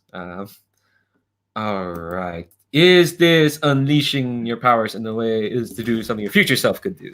Yeah, because it's specifically having seen my future self like try to seep through a floor. All Which right. is not a thing that I would have done. I will say it's getting you to roll a stat that you have the same plus with. But the thing is, you have to mark a condition when you do this move. Oh, right. Then in that case, I'll just roll freak because I'm pretty weird at the moment. Why Yeah. not? Yeah, I think we're gonna say like the other bigger stuff, like mildly controlling someone else's powers, or being. Yeah, we'll say with Doesn't this move. matter much anyway because I got a 5. Oh, oh my god! All right. It's all in you, Kasey. Jesus Christ! Okay, all right. In fact, I think that's how we actually frame that page, that frame of the comic. There's a full page spread, and it shows each of us actually defeated in a different way, and then it's just Kasey stealing themselves for action. Let's get to that point. I'll describe what Mary happens. Well, Holly's fine. Holly's in their demon form. They stood tall against that that powerful blow. Okay. So here's what happens, Mary. You try to gloop your way there, but yeah, they're kind of prepared for that. And they'll tell you why, because they like the sound of their voice. When Ludo came up with this character, their power is technically sonorous voice. So here's kind of what happens. True. I was going, should I save moment of truth for after evil speechifying? But I don't know. Up to you. I think Red. I think Kasey wants to talk, and Holly wants to I do am some down stuff for with it. Kasey evil speechifying, and then I can do gloopy nonsense. Mhm. Okay, so you try your gloopy nonsense, but I mean, your future self could do it in a way where different, like, you can split off into different like globules and just go around a room. You're kind of just the one globule, going through like the floor cracks and whatnot. But I think you try to get past that room as well, and you feel like that room is kind of shade, and you feel something kind of like tear into you, as if like.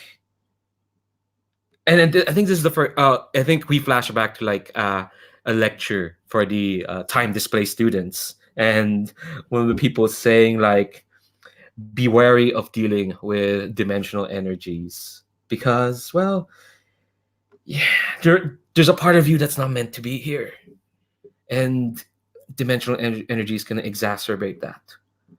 So you try that, and then." You feel yourself kind of being torn and almost kind of being twisted into pieces. And next thing you know, you're in your point of view, you're in the office. You're in like Golden Development's office, but it's like you're stuck to the wall. And when we see like in the comic book shot, you see like there's just like an open, like empty portrait that's just black, and that black is the goo, and that black is you, and you're held in place there in the portrait. And Golden Development sighs and says, "Oh, Mary Landry, I brought you here.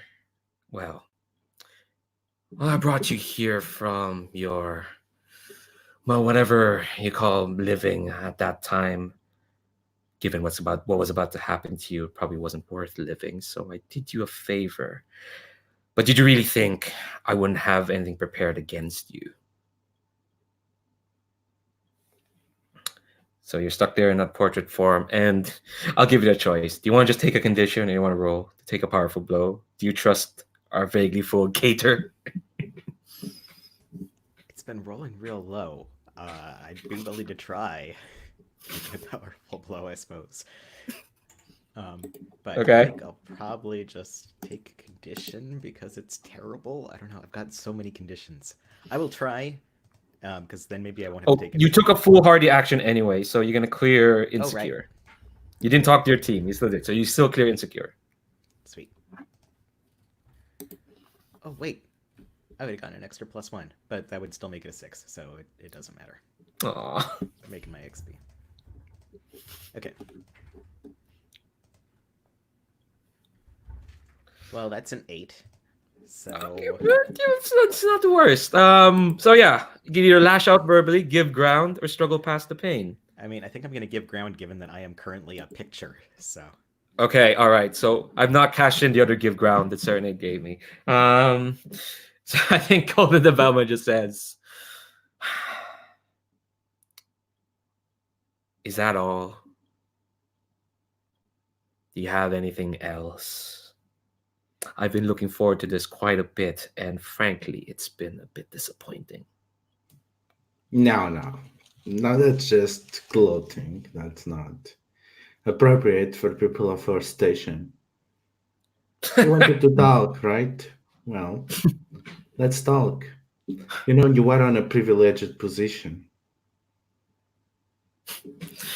So are you still outside the warehouse? No one has anyone actually gone. Only 2 people have gone in. No. Regicide is going to walk in as per his invitation to talk. All right. So I think just to do bullshit formalist comic book nonsense, I think this page is like the panels are page wide. On one side is Golden Development. One panel, second panel there is Serenade trapped. Third panel is the waiting room, and fourth panel is Kasey walking in from the warehouse. And as they're walking, they're getting closer and closer as we go down each panel. Serenade's just standing there. I assume Stalwart is gonna walk kind of behind you. Screech.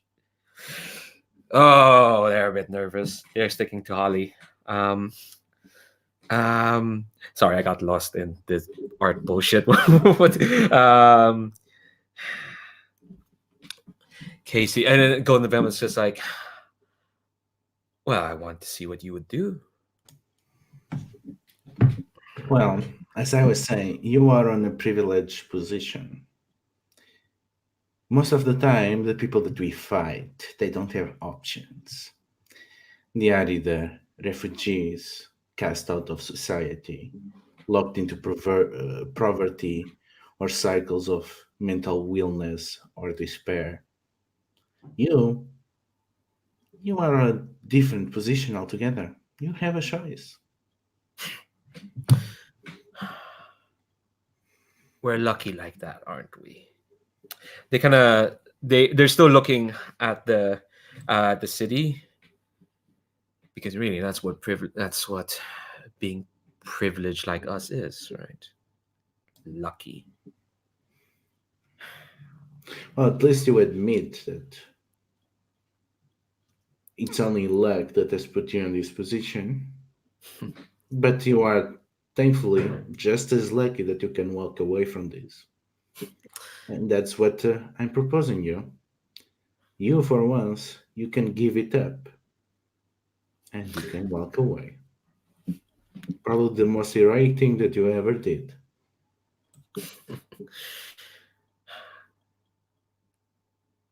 If you're going to appeal to my heroic senses, then I suggest, well, I'd suggest another attack there, Miss Svetnova Dredd. Oh, heroic sense? No way. I'm appealing to your self-interest. You know this cannot end well. You are too smart to not know that this is the end of the line.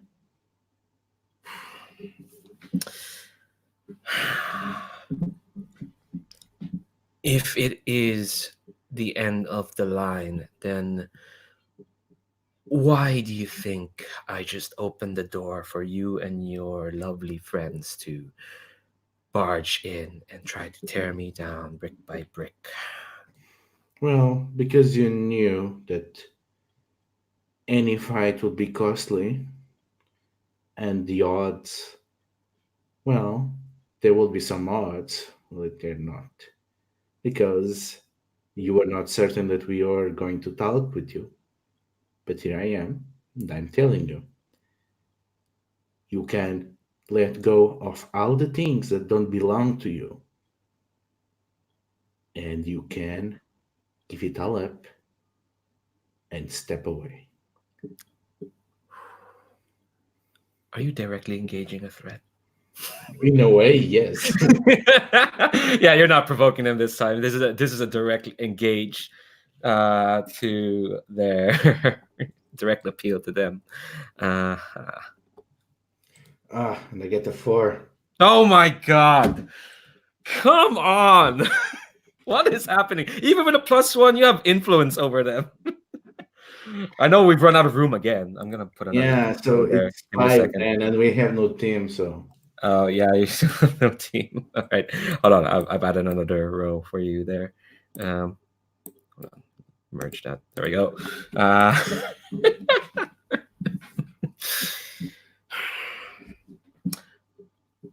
I think they just. I think they just turn around, and again you see them there.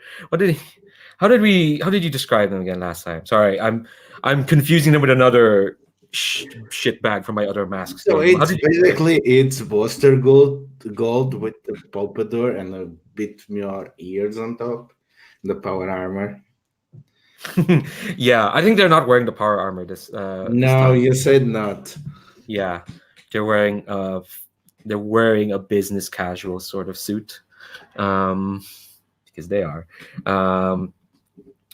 So I think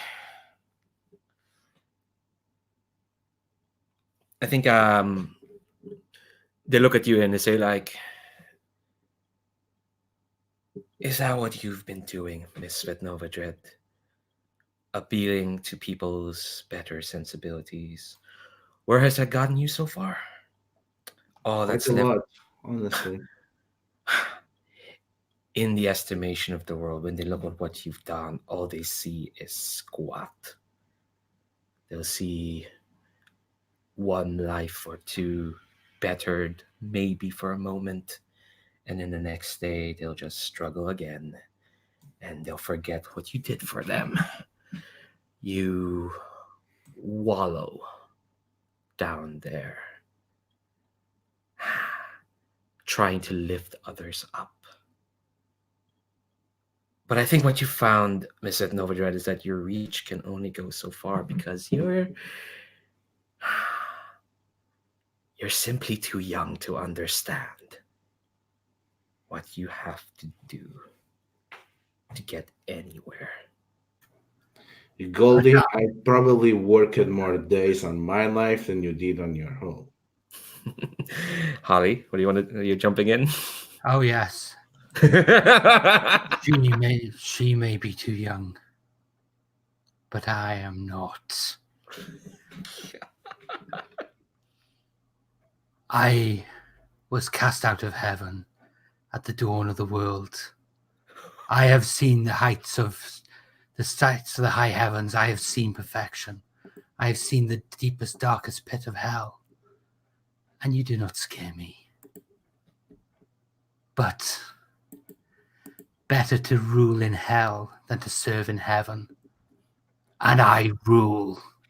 And the tiara, the crown, bursts into renewed flames. And my kingdom is here.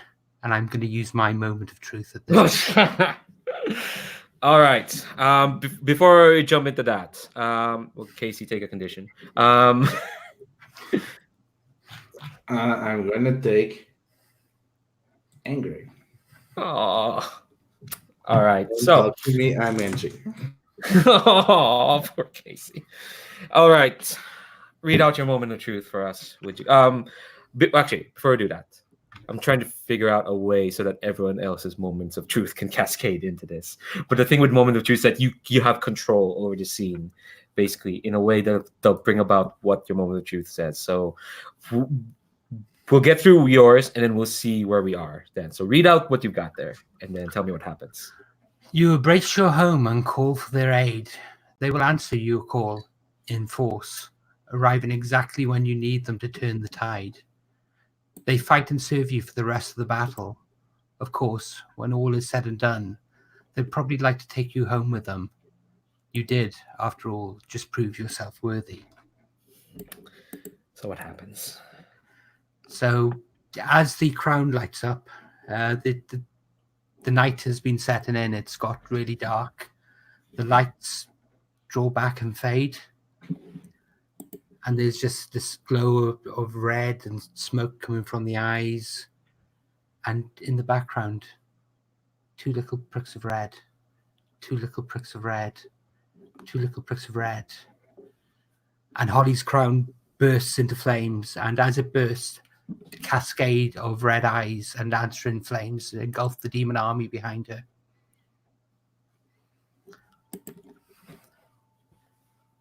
And they descend on the facility and rip it apart. Rip it apart, not the people. I think there's just a cut of the panel of the place being shredded, and then it cuts to a scene of Holly standing at the top with Golden Development holding him out over the drop below. With his hands around. Actually, no, we've seen that already, haven't we? His hands around his. Yeah. Oh, yeah. That's a different. Sorry for Ryan. We played Scum and Villainy, and this Gerwin character also held up a blonde shitbag over a precipice. I think it ends with Holly's claws at Golden Development's throat and him on the ground.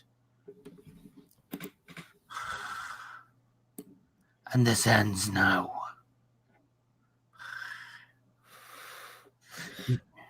You should never have brought me here.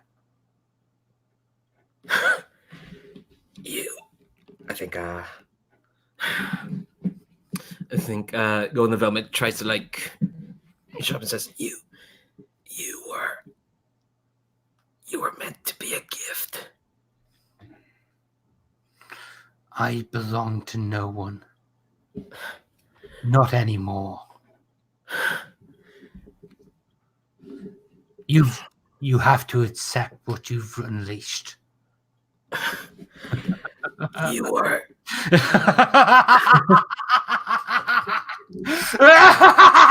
And her hand goes back and claws elongate, and there's ichor dripping from them, and she pulls them back, and she's going to swing and kill the figure prostate before her. Does anyone does anyone? Oh, sorry. Say that again. Does anyone do anything to stop her? Oh, well, I was gonna go, could I do a thing? Because you kind of took out the building and the villain, and there's not really anything for me to have moment of truth on. Oh. No, it's fine. You can. The thing with the moment of truth is that you take control of the scene and do whatever you want. No roles, no anything. So if you want, go ahead, Holly. So Ryan, yes, I can do what I want in my scene, and what I want is you to actually get to use your moment of truth. So. Okay. Well, I don't want my moment of truth to be restraining someone. So. But what did you have in mind? I was not entirely sure. I was just kind of waiting for an opening, but okay. It looks like we resolved the whole problem. Yeah, but the thing is, what in your view, I think what it looks like is like the demon army came in, much like the mountain ghost from Return of the King, and have torn this facility apart. That's what I'm imagining. I don't know why. Yes, but yes, I think we should get the other three characters' perspective. And Holly's just kind of stormed in as a demon. I'll start with Kasey and then jump to Serenade and then to Mary. I want to see like what you're thinking as Holly's about to strike Golden Development down. Start with you. Actually, I'll start with you, Serenade, because we haven't heard from you in a while. You're stuck. Having your molecules. Well, I guess you're no longer stuck. They've torn apart this facility. Well, and now Holly is behaving like a villain, so I have to stop her. Of course I do. I mean, and I'm not good at doing stuff like that with words, and she's having her claws up, so I'll just get in her way. Just try to push her away from this stupid prick so that Mary and Kasey can maybe deal with him. But this whole demon shtick, it's a bit much, really. You're saying that. So that's what you want to do. Yes. Jump to Kasey. How are you feeling? Kasey is feeling disappointed because this is exactly the kind of thing that they wanted to avoid. Because this is exactly the kind of thing that happens when you tamper with dimensional energies that you don't understand, that you are a parasite trying to profit from them. And the last thing that they're thinking is, idiot, you can still walk away. Why your wealth is worth more than anything else?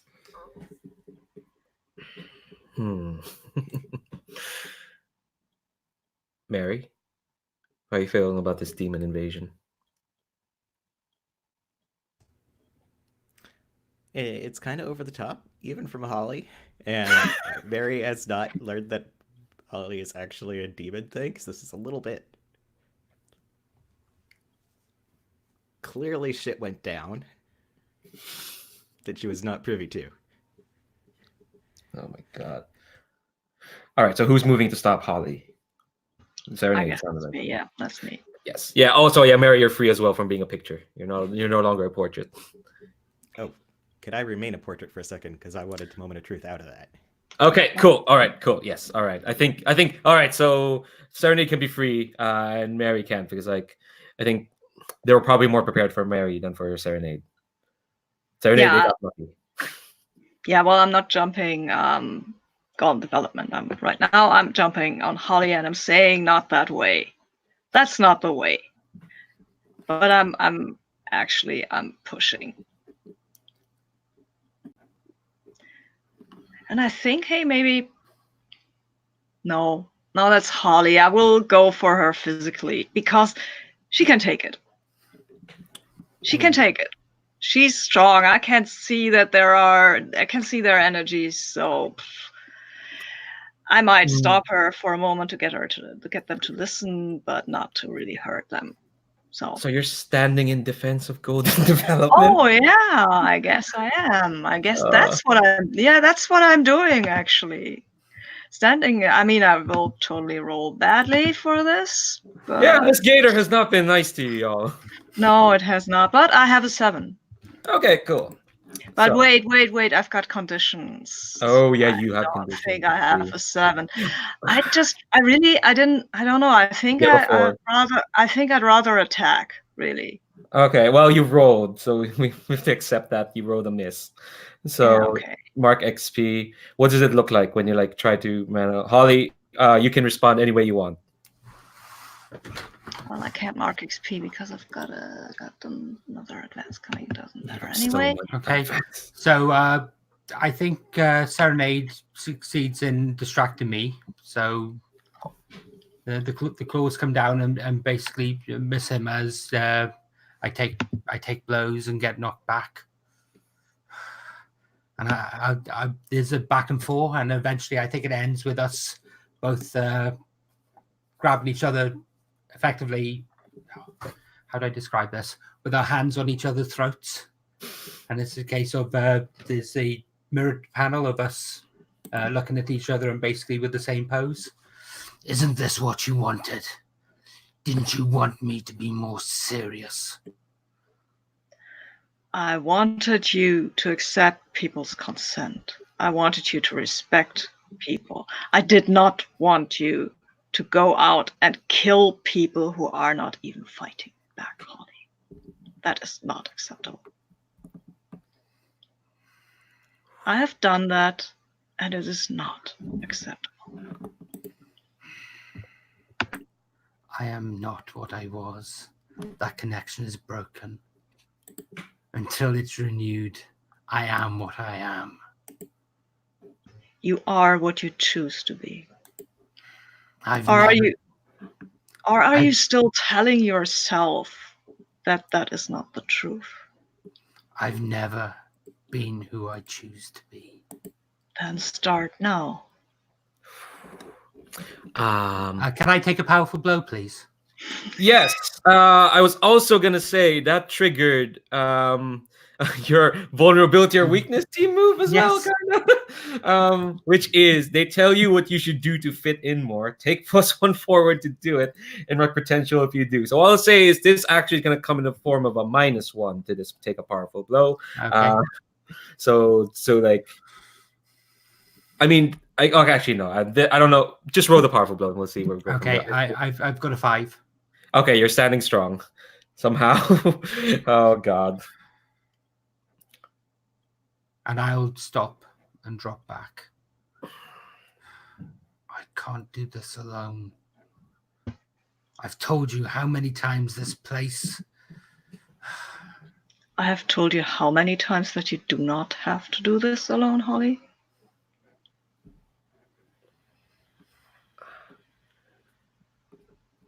I And Holly will smash down a wall.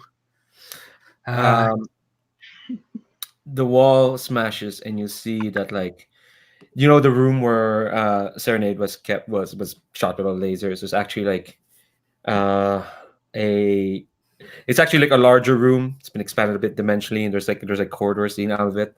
And you see that, like, you've smashed through the machine that was keeping Serenade, but there's like another corridor, and coming out of that corridor is Diamond Dust.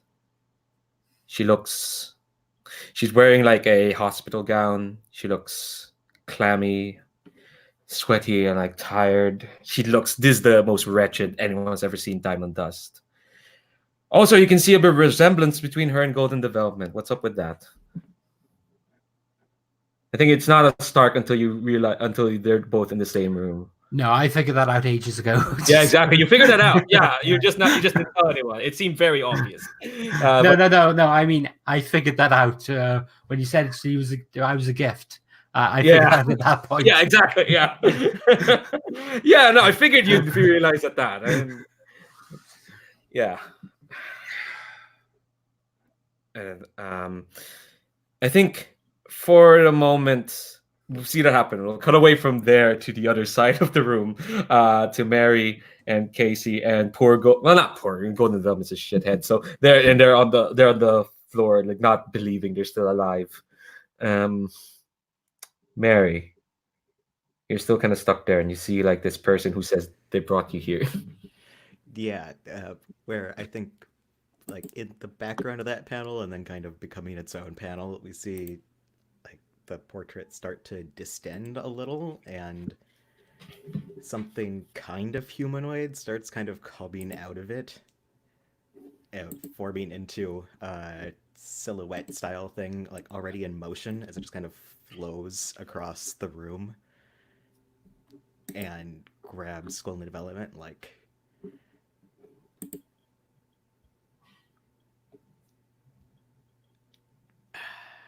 brought both of us here. You really had no clue what you were doing, did you? And attempt to, like, throw him into the beam thing where Diamond Dust is held to disrupt that. Oh no, that one isn't held there. They're just kind of standing there. Just standing there? Okay. Yeah. In that case, just kind of grab him and Diamond Dust, like, what do you want me to do with him? 2 Diamond Dust? Yes. But looking like a big goopy monster thing. Yeah. I think you look quite a bit like that big goopy monster thing they fought at the prom, didn't they? Oh god. Oh my god. Yeah, you're all a friggin' monster brigade. And, like, Praz, if she doesn't respond immediately, and then to Golden Development with, is this what you wanted? Could you read out your moment of truth for everyone to my know? moment of truth is that you've fought, struggled, and worked so hard to figure out who you are, whether you're just the same as your future self or whether you're different. But right now, that's all out the window. The distinction between your future self and your present self vanishes in the face of the trial before you, and you become exactly the powerful, adamant figure everyone fears or hopes you would one day become. You can do exactly what your future self can do, and everyone around you sees them in you more clearly than ever. Of course, after this, it's going to be hard to treat you as 2 different people. So that's what everyone else sees. I think Golden Development has been like struck a bit dumb by the realization that they're still alive. And I think Diamond does kind of like, she's a bit confused right now, because on one hand you get the feeling that she wants to like stand away from their parent. On the other hand, they're seeing Holly as they really are, and they're a bit they don't know what to do. On the other hand, this is the first time they've been the proper human for a while. That's why your magic got stolen. Holly was used to turn Diamond Dust back into a human. And there's these 4 people. Well, Stalwart and Screech are over there in the corner. They figured this is your bullshit. Well, no, Screech figures this is your bullshit. And yeah, these 2. They're okay. Here's what Diamond Dust says. I think they just like they hold themselves up, and I think you get like there's a moment where she's kind of like trying to reassemble herself back into like, you know, that girl who seems so imperious when y'all first met her, who's been brought low, and she looks at the 4 of you.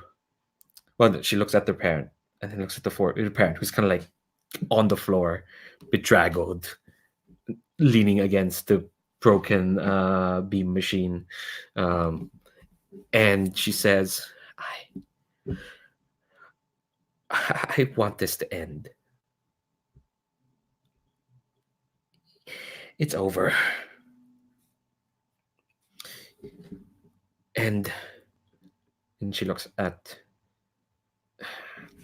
their parent and is like, I know you've been wanting to keep control of our world ever since what happened back home, but it's done. You failed. I'm just... This is not worth it. None of this is worth it. I'm not worth it.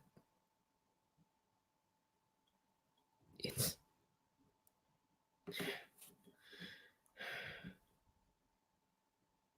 And I think they'll try to stalk away from their parent, but they're still not used to finally having two legs again, and they kind of like falter and fall kind of like down to their knees in front of like the four of you, and you feel that her breath is a bit ragged, and she tries to stand up on her own, but she can't. So instead, she looks at the four of you.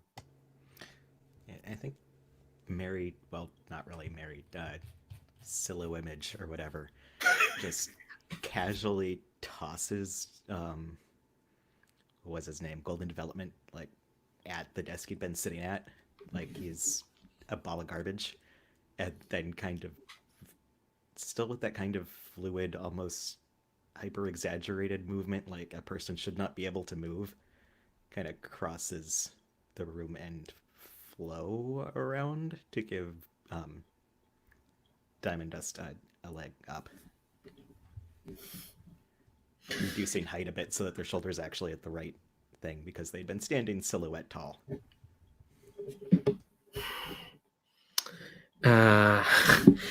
Yeah. I'm gonna cut to Kasey. Anyone who wants to jump in, I'll cut to Kasey because what do you want to do in this scene? So I went towards my moment of truth. All right. Oh my God, we're doing it. We're making things happen. All right, can you read out your moment of truth before you use it? This is when you show them what you really are, whether you are the hero underneath the rebel facade, or the one who can make the hard choices heroes cannot make. You do whatever it takes to show that truth, whether it's saving the day from a terrible villain or stopping a bad guy once and for all. Of course, you have shown what you really are. There's no going back to playing the clown. What do you do? So we actually, the first thing that we see is a panel where we see droplets of blood, and we look and we see Kasey bleeding from the nose, and her pale eyes seem somehow even paler, and almost out of breath, she turns to Golden Development. Your mistake was not gagging me immediately when I entered this place. And with a gesture, she releases the interdimensional energies that she has been trapping and manipulating through powerful spells. And the very air itself seems to reverberate as gates open, overlapping over each other. And you can see after image of Kasey going in and out of these gates with what seems to be small armies of drones and around them, and you can see the entire whatever remains of the facility shaking as every single machine seems to be collaborating with this, and you can see this ominous accumulation of sheer raw power as clearly Kasey is getting to make something powerful, and then nothing. There is a sudden silence, interrupted only by the body of Kasey landing on the floor. And for a moment, it seems that nothing happened. And that's when the phones and the mail notifications start ringing.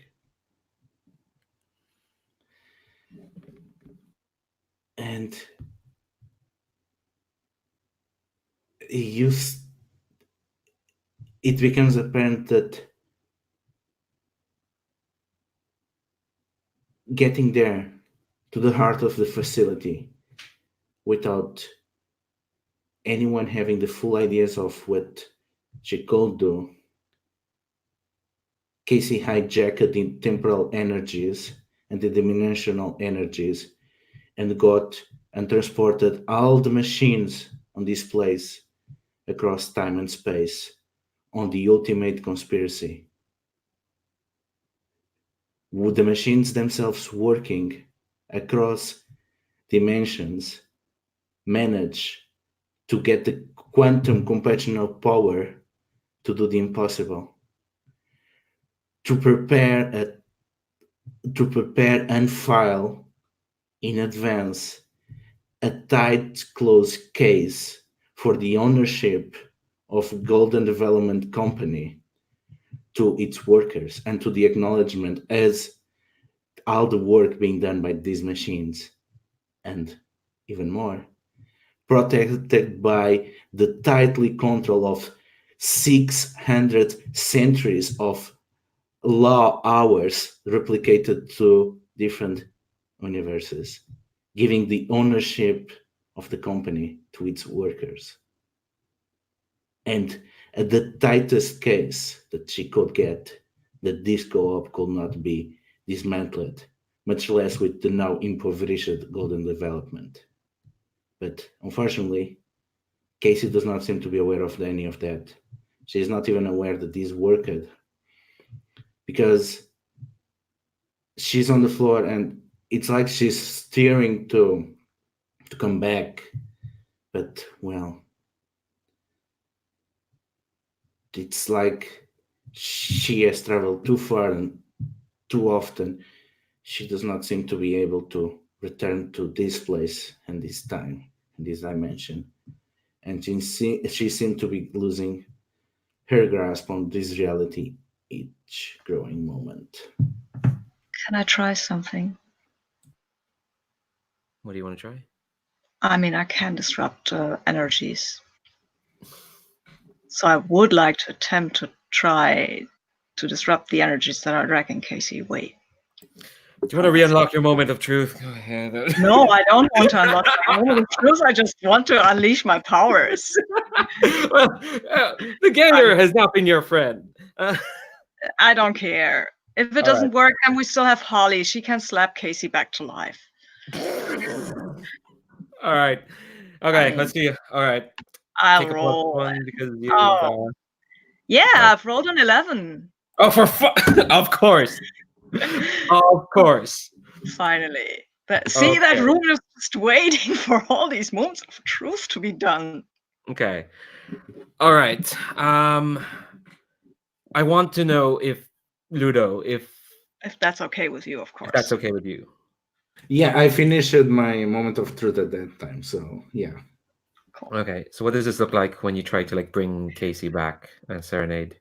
I mean, I think we can see this now from the Serenade's viewpoint, and they see all these swirling energies running through the room, running through Holly, running through Mary. It's very confusing, but luckily the Serenade has 16 years of training in viewing all these dimensions and things like that. And this is, this is actually something they're not so bad at. Just they see the dimensions ripping apart Kasey, and they're just trying to shut some of them off, to interfere with the power flow, with the resonance of these dimensions, and just create some sort of jamming so that Kasey can have a space where she can put herself back together.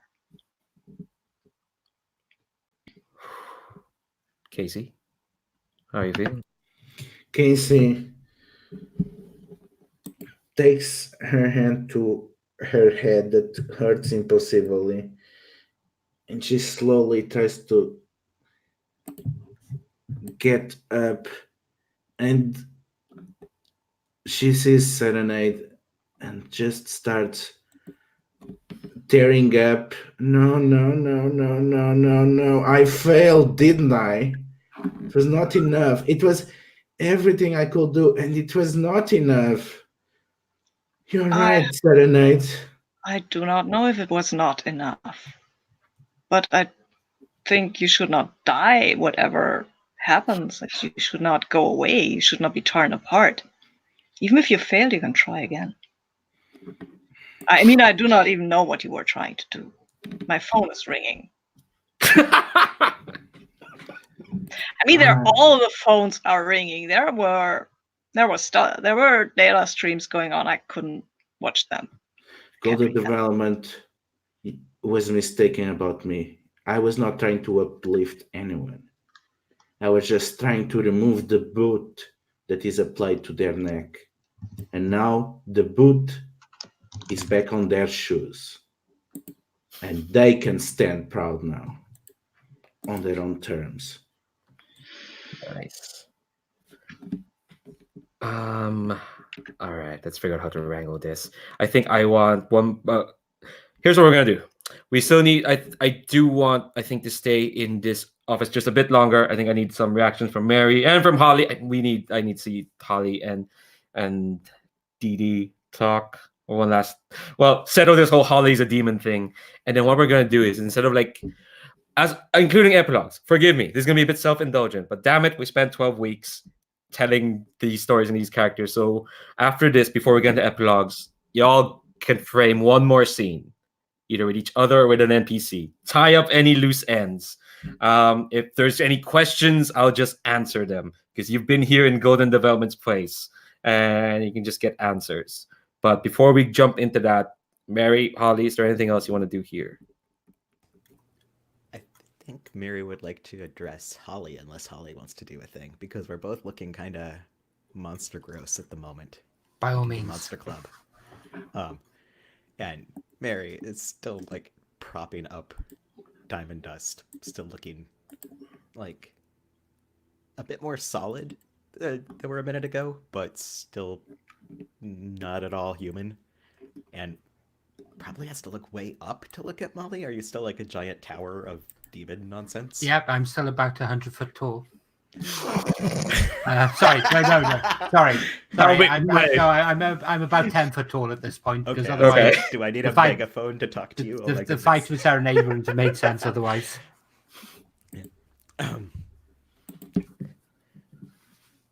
I mean, are you ready to go, or is this Holly now? No. This isn't Holly. I will not speak my name. But Holly was not just a creation of myself. And thing claiming not to be Holly will look at Diamond Dust.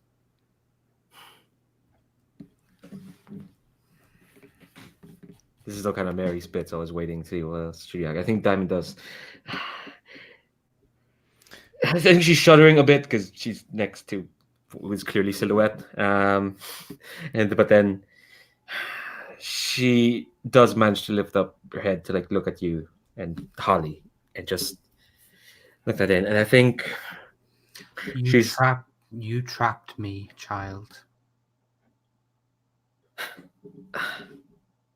You trapped me in chains which I did not want to break. It is not you that broke me, it is this place. I enjoyed our games. I think Diamond Dust is welling up for sure. I think she absolutely is. And she says, I didn't know what I was doing. I thought I was just making a friend. You did. I will reach behind your ear and pull out a sword and hand it to her. I think Diamond Dust, with a bit of effort, she She tries to let go of whatever hold you have on her, Mary. Mary will not insist on keeping hold of her, but just try to make sure she's actually got her footing before Yeah. letting go. Yeah, she's got her footing. And she takes the sword. And she's still tears in her eyes, but she just say like, I do want to know. We spent so much time fighting dragons. Why did you turn me into one? It was only a game. Don't you remember? At times we were the dragon, at times we were the knight. You became the dragon, so I became the knight.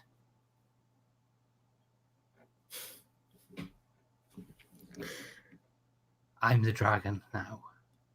This is my turn. And I'll point to the sword. It's your turn to play the knight. Has she accepted the blade? Yes, she'll take the blade once you say that. And Holly, the creature, the demon that was standing there, starts to shift and change. And eventually it's Holly standing in front of her.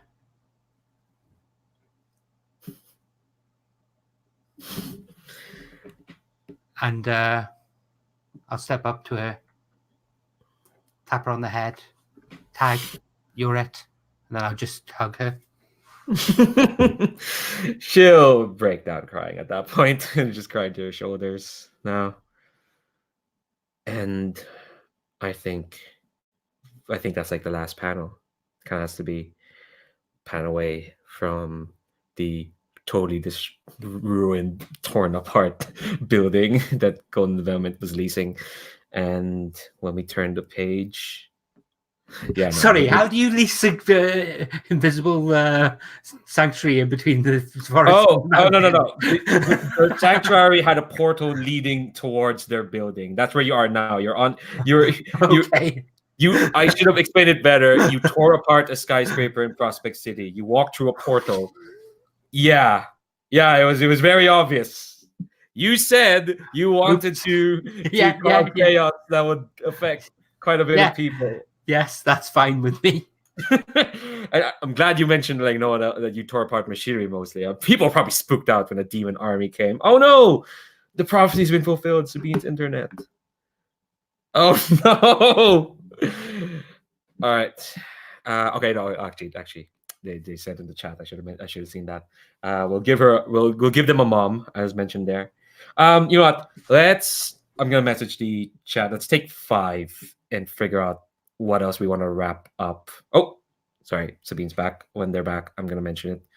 Boink.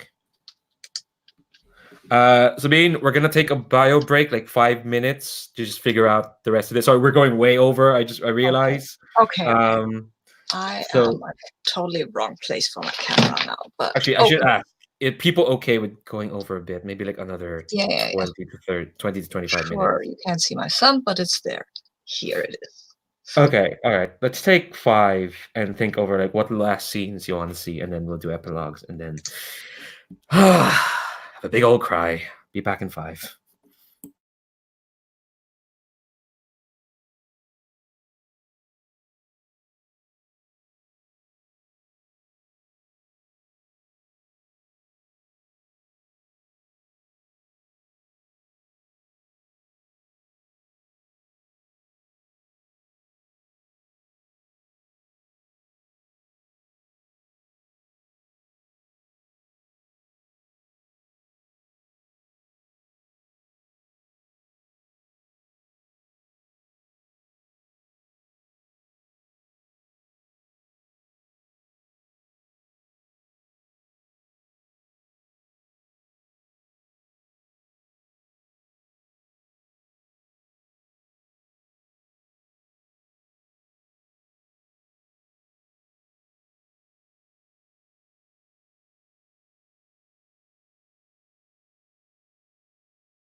Leandro, I admire your dedication to the Christmas spirit for wearing this cap for all the session. I cannot wear caps for that long. I hope it hasn't detracted from the drama that the GM is wearing a silly Santa hat. You're making a face there, Sabine. You made a face. Like, Yeah, read the chat. okay, all right, cool. Okay, so what I'm gonna do is I'm gonna ask each y'all if you had any questions that you want answered. Anything else you need to clear up. Well, there's nothing left here that's not gonna be unanswered.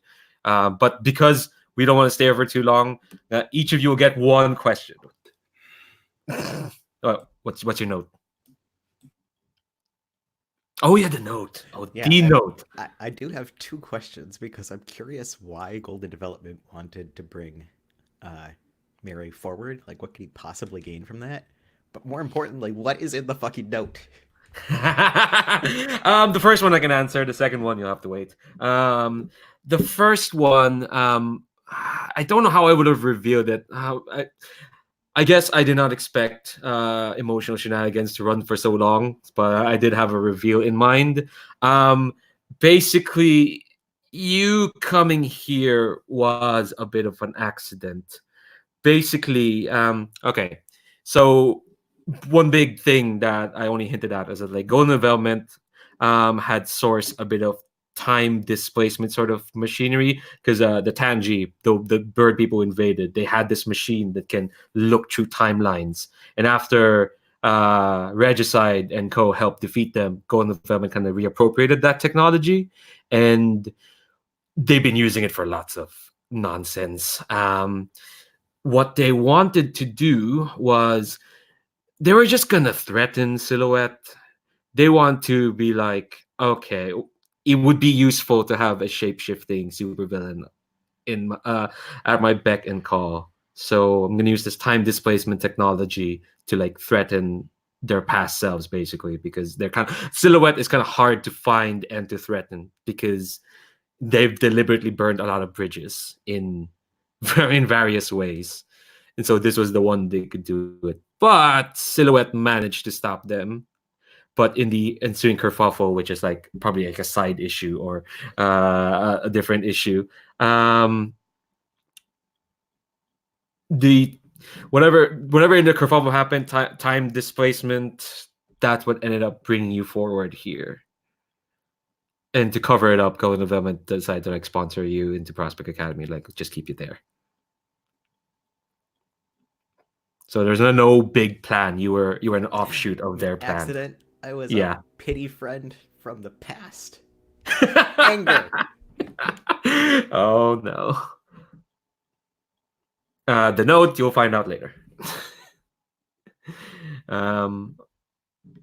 Does anyone else have any more questions? I do have a question. Where's that knife? The knife. Damn knife. The knife is I'm trying to remember where actually let me look at my notes. Where did I put the knife? The knife was a thing. The knife was in the library with the doctor. No.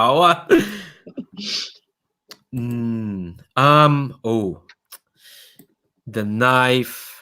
Let's see. I'm just gonna invent a thing at the moment because I threw out the knife. I was like, I'll figure out what happens to this knife. No. Okay, no. You'll find the knife in the facility, and cool. You'll probably get like, well, she's not Agent Sunday, but Vicky and Melissa to come and pick that up. I'll pick it up. I can pick it up myself and return it. Yes. I want to see where it's going. For that, I have had it with that knife. I want to see where it's going, and I want to see that it stays there. Yeah. What you'll find is that they were going to use the knife to have like one thing you'll find about their dimension technology. So that it's not as stable or as precise as they like it to be. It's all a lot of cobbled up stuff they picked up from other places, like bird invasions, the occasional runoff of the Dread Queen's Island. They were going to use. They needed the knife to fine tune it. That's why it's a tuning knife. They were close to like, if it wasn't for the knife, they were close to like breaking things. For sure. You can pick up the knife. Or actually, no, the knife. No. I was gonna say like, maybe I should leave the knife for shenanigans for the other group next week. Nah, no. You can pick up the knife. The knife's had its day. Or does no. I already said you can pick up the knife. No, you pick up the knife. Anyone else have more questions? Okay, cool. Oh, fucking house knife. All right. So, okay, so each of you gets like a scene you want to frame up, either with each other or with an NPC to like wrap up plot stuff. If you feel your stuff is wrapped up, you can offer another person to have an extra scene. I don't know. I don't know if everyone's wrapped up so nicely, but that's before that. This is like before we get to epilogues. I just want to like, I don't know. There's There is a scene I would like to have. This is a few days later, and I think it's Holly going to Serenade.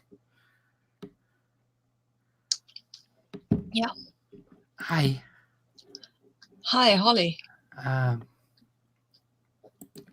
Firstly, I'm sorry. I really wasn't myself. Well, I was, and I think that's the problem. Well, okay. Holly, I've told you I will accept that. I will accept that you do not know and have not figured out who you are or who you want to be. And I will help you if I can. I got something I'd like you to have. I'm not taking the sword.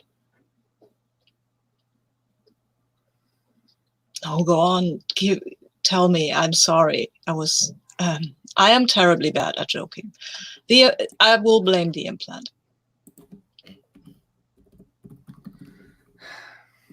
She reaches in and pulls out an axe.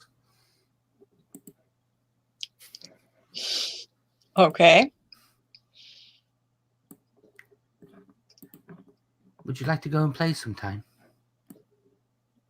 I have never played anything that wasn't terrible, so it might make for a nice change of scene, I guess. Well, don't worry. You can't hurt anyone where we're going. Okay, I guess. But more importantly, if I ever do that again, and you ever need to stop me, and she puts a hand on the axe.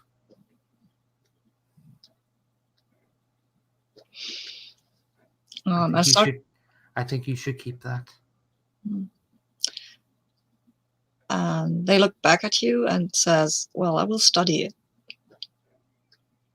Because I will not drag around an axe with myself, but I can find out what it does. Thank you. It is very much appreciated. That's good enough for me. And she will... There's something I've wanted to do for a while. Can I have permission to do this, please? What is it? She'll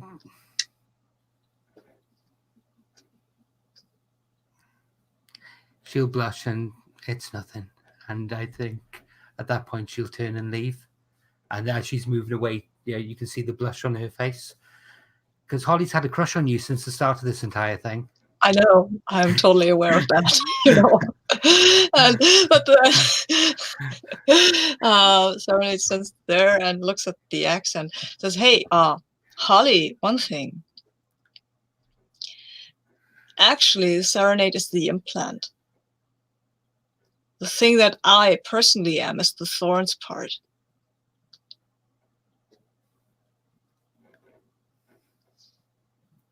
Holly and Thorn goes so well together. I thought so myself. I'll see you later. Yes. And she'll skip off. Yeah, nice. God damn it. Oh god. I wanted to follow that. Mary or Kasey. It's like any more last scenes you want to get.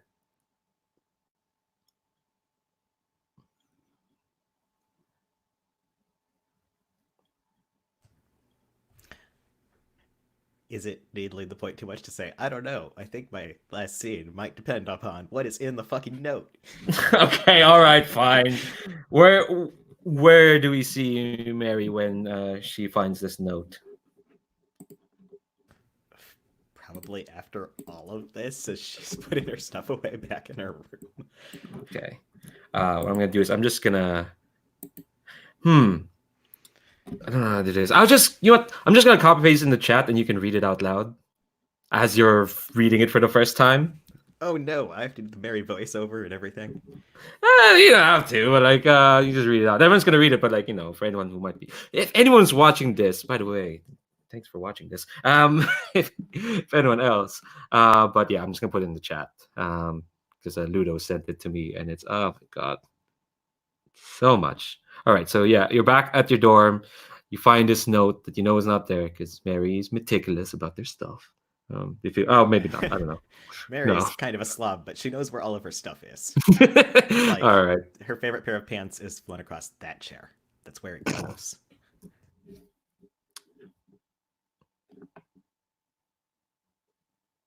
Formatting. Oh yeah, go ahead.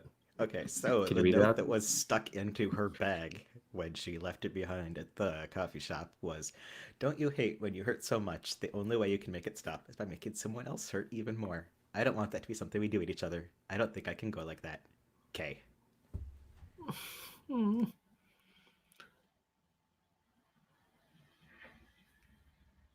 When in the panel of like Mary's reaction, what do we see? I think as Mary is reading this, there's like a sort of looks up like picture of the note or something, and when it comes back, her hair is longer than it was before and kind of twisted into the braid things again as she's kind of threw her slightly back into Mary versus Slew Image, whatever Mary villain stuff she's been doing lately. All right, so that'll help you figure out what scene you want to go with. No, now I have so many more questions, but okay. Okay. Everyone else, continue on. I will think. All right, Kasey, turn to you for a moment. So I think the next scene is going to be Kasey packing her stuff as she prepares to leave the school. Oh shit.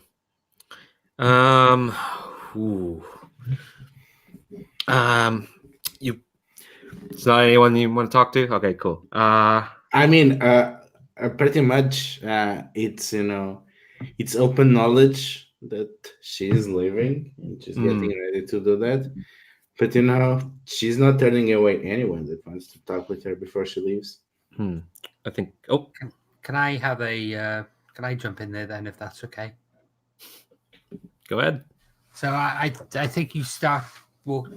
Is this thing of you actually walking down through the quad, carrying your stuff? No, it's on my dorm, packing everything. Oh, okay. It's a lot of work. Pretty much every single possession that I have is here. Enter. It's not locked. Is it okay to come in? Sure. Oh, are you going somewhere? Yeah, I'm leaving.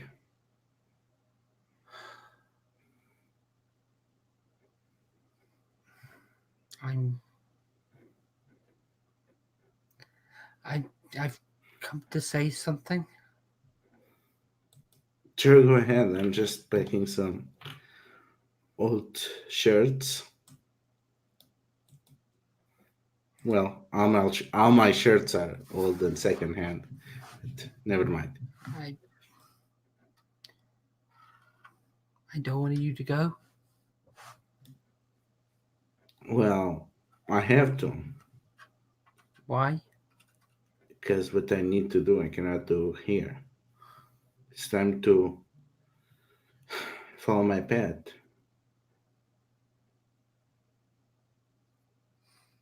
It's time to climb the highest mountain. Yeah. It's time to do something that was never been attempted before, but, well, you need to keep moving if you are to break the chains.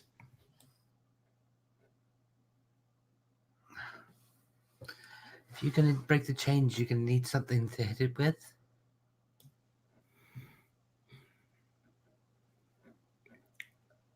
I think we are past that.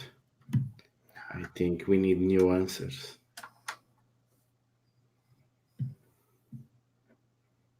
I'm sorry. Why? I couldn't handle it. I really couldn't handle it. This world drove me mad. Well, it drives everyone mad. It is a pretty mad world. But you made it sane for the most part. we had some fun, didn't we?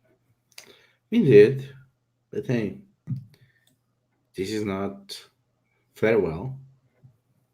This is just see you later, I'm sure. Well, you're still my friends, and I still love most of you. So, I've got something to give you, a parting present.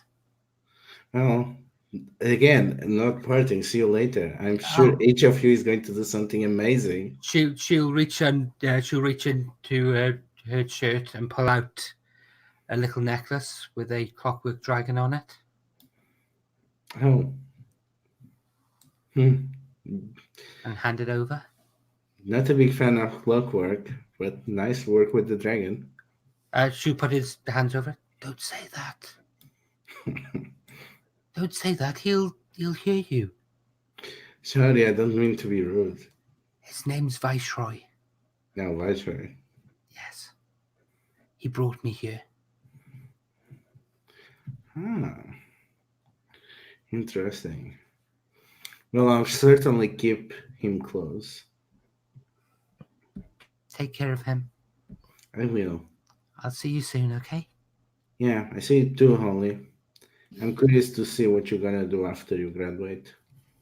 Oh, I'm not graduating. No, good. It's a waste of time. Can I add something to that scene? Yeah. I think at that moment, Screech kind of bursts in, looking quite bedraggled, like they ran a mile, and they see you giving the dragon, and she's like, "Oh, what? We're not meant to give presents until at the party, Holly. What are you doing?"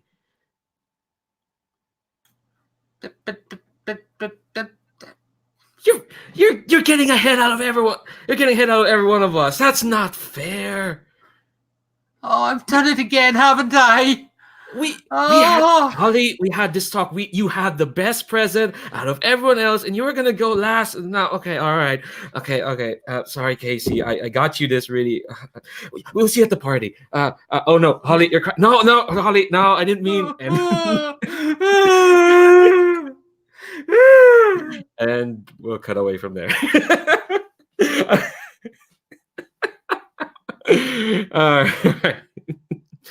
Mary. Yes, I choose to believe that Mary cries rainbows all the time. I mean, not Mary. Holly always cries rainbows because of that picture. Maybe even Demon Holly. Anyway, I think Mary would also like to go talk to Kasey, like before the party, or possibly after the party. I don't know. Talk to Kasey, not in a group of people, probably. Yes, okay. Demon rainbows, the most hardcore of rainbows. They're made of fire. Yeah, let's say this is set at that going away party, and let's do a quick paint the scene of where the hell this party is, because I just thought of it in the last 5 minutes. Like, wait, no, shit, no, we can't just It can't just be the Harry Potter. Everyone gets on a train and fecks off for the summer. No, we should end with a party. And actually, you know what? No, we don't have the time. We'll just cut to like say, I'd say this is another party at the bowling alley. It seems like the appropriate place to be. Everyone likes that place, but it's much nicer now. It's way more done up. And anyone who's your friend is there for sure. And yeah, it would be funny if Mary had this private talk with Kasey at the exact spot where she had that private talk with Stalwart. It would just be funny for the composition of the frame. Except Casey's not wearing all the armor and stuff. But yeah, probably similar spot. You don't want to redesign an entire bowling alley set just for one thing. But yeah, Mary probably tries to catch Kasey at a quarter or something after the whole present thing and whatever Holly rainbow explosion is going on in like the next frame from this or something. It's like, so where are you going? I need to do right by a lot of people that they had everything taken away from them, and I think there is the opportunity for us to do something here, to build a new community here where we take to each other, and I think it's time I step up. Can I come with you? I mean, here doesn't need two of me. And Casey looks down. Are you sure? To be hard. I have no idea what expects us. And you have your friends here. You have your family here. You are loved here. You struggle so hard to find a new place here. And so did you.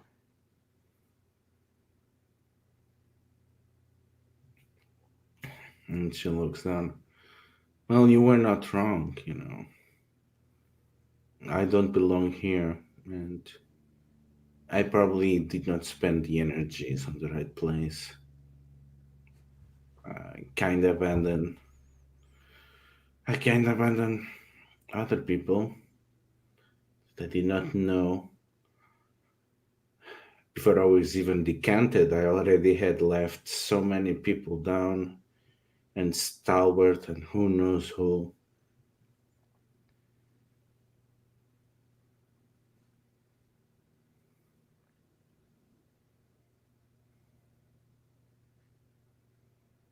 Mary just kind of nods along like, yep, she did a lot of letting a lot of people down too.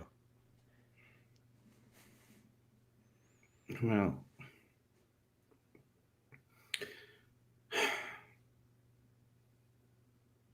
I would love to have you by my side. And But maybe it's different, but I'm adaptable. And there's that kind of arm turns into gloop and then resolidifies into Mary. well, how does it feel?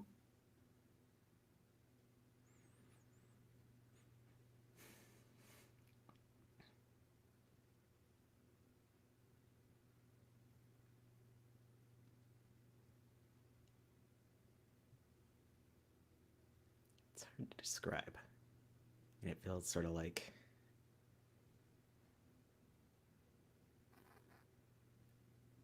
I was trying so hard not to be part of myself that I cut off a lot of me. And I mean, yeah, I'm Silhouette, but I'm married too, and those don't cancel each other out. Mm-hmm. So do you feel like yourself now? Yeah, I think I do. Good. That's all I ever wanted for you.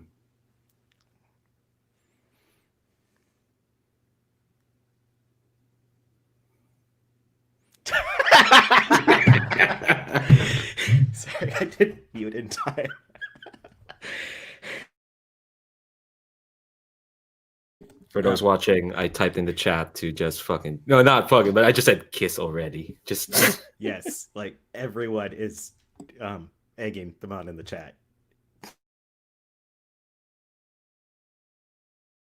no, you don't have to. Like, it's just. Now Holly wants to roll to provoke. Hey, Holly rolls to provoke from off. Oh my goodness, I lost words. From off panel, there's a rainbowy word bubble saying, "Just kiss already." No, it's what the people want, Ludo. I'm down if you're down. Yeah, let's end the scene. yeah, all right. We'll end that scene with the two of you kissing, not showing probably like the 6 people who were trying to like listen in, and Stalwart trying to be like, don't give them privacy, you jackals. Someone exchanging bets in the corner.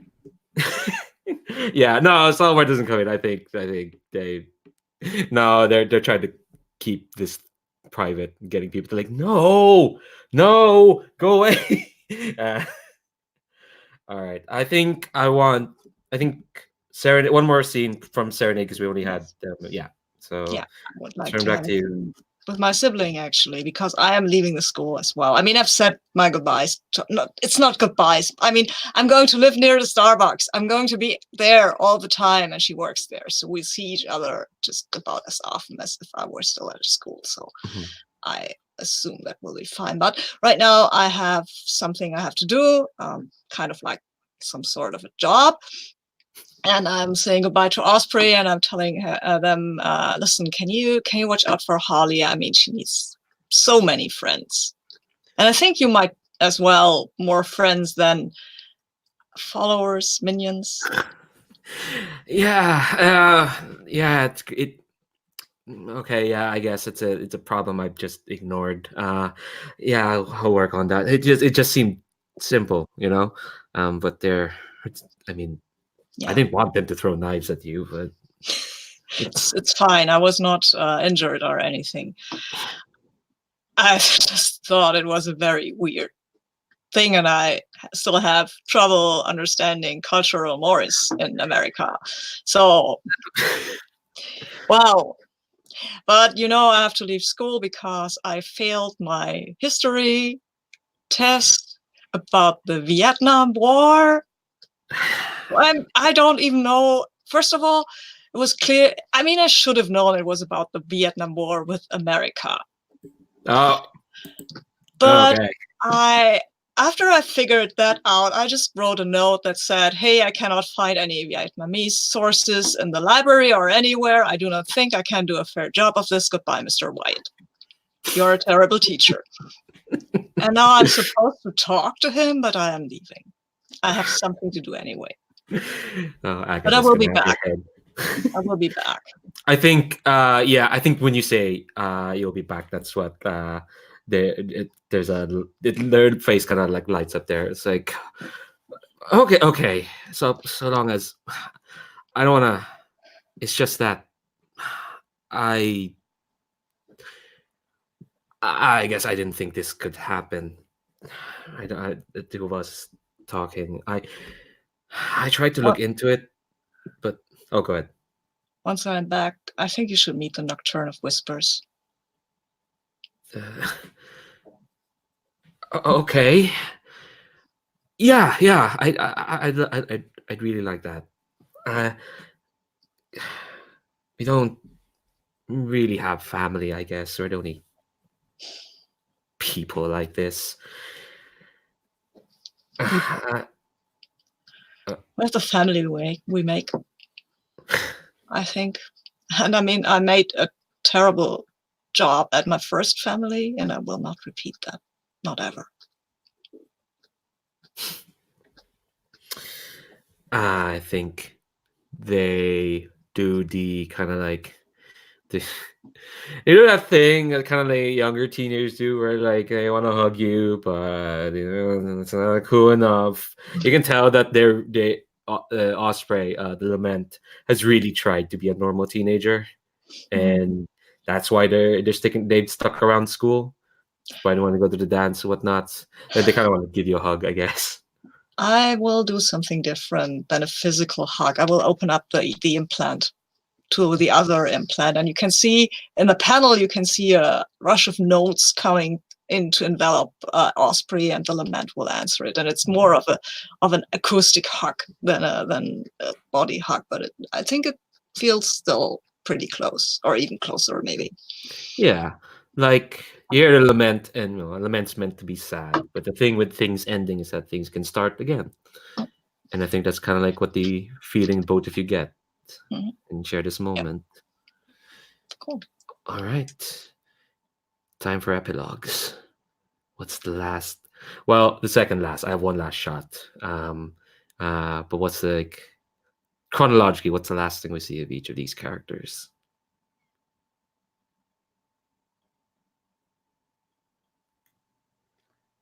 Should we go in reverse order on the character keeper again? So I'll start. Yes. Sure. Yeah. First. Chaos. Okay. Hell yeah. So go on. I think Holly actually changes her playbook from the outsider to the Janus. Nice. So she maintains a double life. She leaves school. She slips away from the people watching her, and she basically works to actually be a proper hero. It's something that she was trying for, and she enjoyed. She actually enjoys helping people, and punching things is so much easier than emotions. Can I say sometimes you get a partner when you're out patrolling as a hero? Even though it's her superhero outfit, she still wears the faux fur kind of coat. But she's got like, she's got like the mask, but like it's still clearly her. But yeah, I think there are some nights when some folks just feel just a bit cold. They feel a chill in the air, and they know who's coming. By all means. But I think we playfully argue about who's each other's sidekick. yeah, and here's the thing: we probably argued about this like, back then. Who gets to be the dragon? Who gets to be the knight this time? But now it's just like no. It's Holly and Diamond Dust. No, it's Diamond Dust or Holly, and it's playful, but yeah. All right, Kasey. So we see one of the many companies that is to be owned by Golden Development, and there is a big row of people. The few people that did not work directly or indirectly to them and were not incorporating on the co-op. They started a reinvestment program in which they are giving very generous loanings to startup co-ops. And Kasey is there with a bunch of folders underneath their arms and shining with determination. And the moment they get an opening, they just drop the folders in front of the clerk, and they seem to be looking up and down to them at their young age. And they ask, so how many workers is your co-op going to have? About 10 millions, give or take. And they just, I'm sorry, what? Oh, here. And she starts to unroll a urban plan that looks a lot like the Dread Island. Here, I think Prospect City will be very interested on this.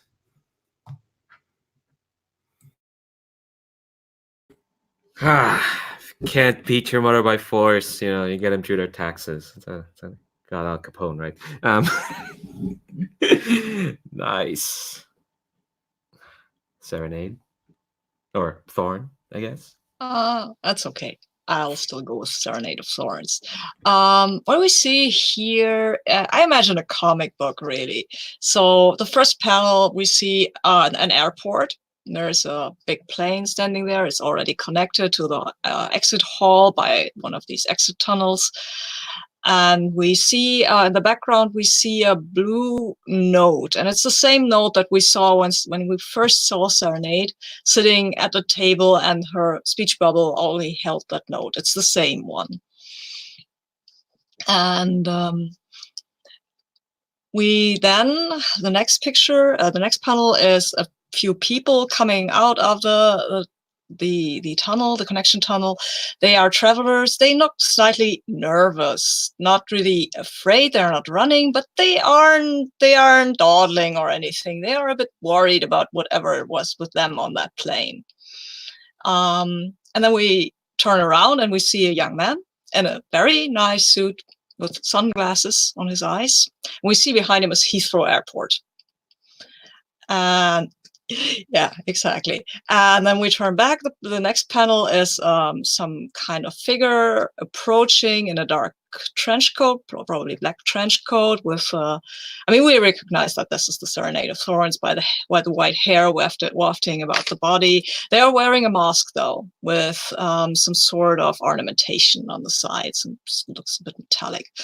And around them, you see all those notes, because the Serenade makes noises, we know that.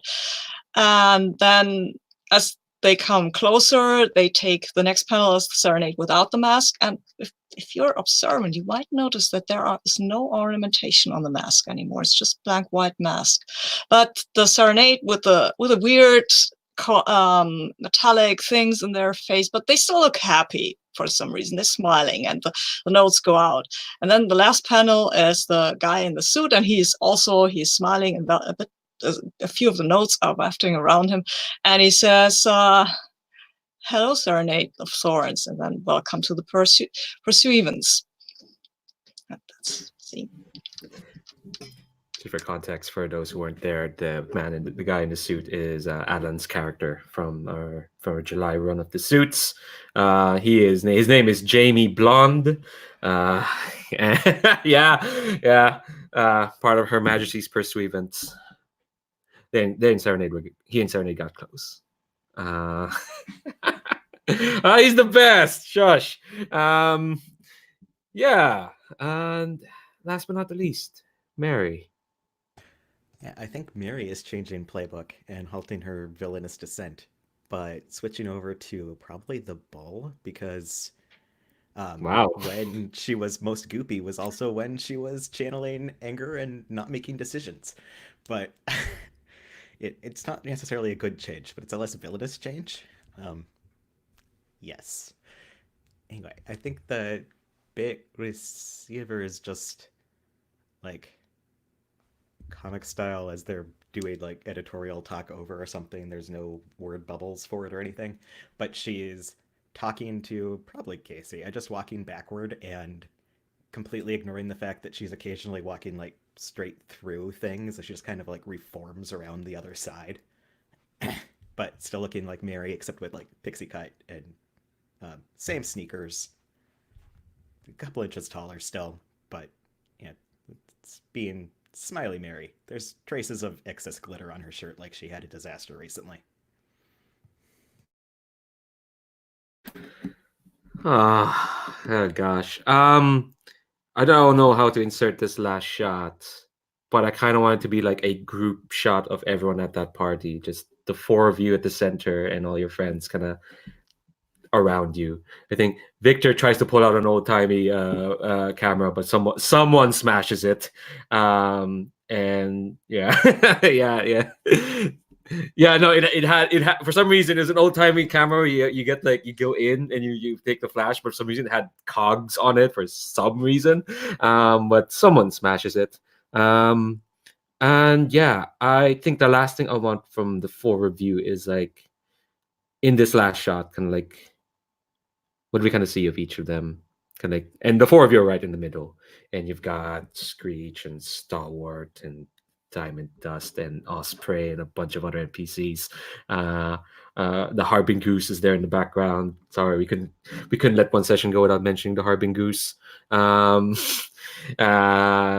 Paradox 4 and Ash and a bunch of basically anyone, Princess Flower, anyone who was interesting enough to talk to during this entire run is in this shot. But what do we see of each of the four of you in the middle?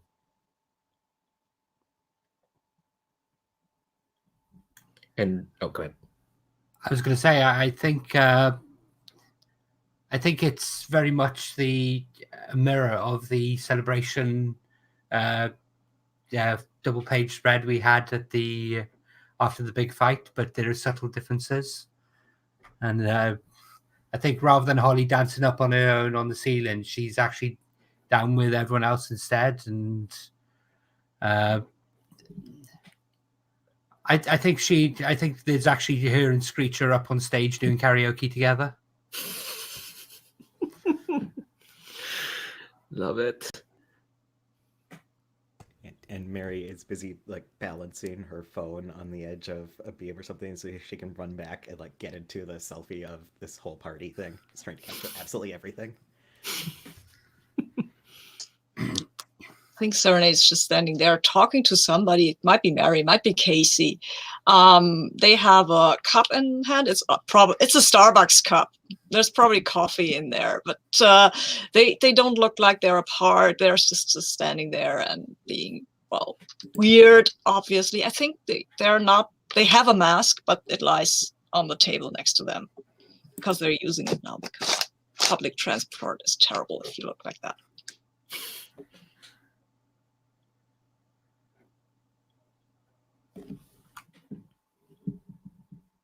Kasey?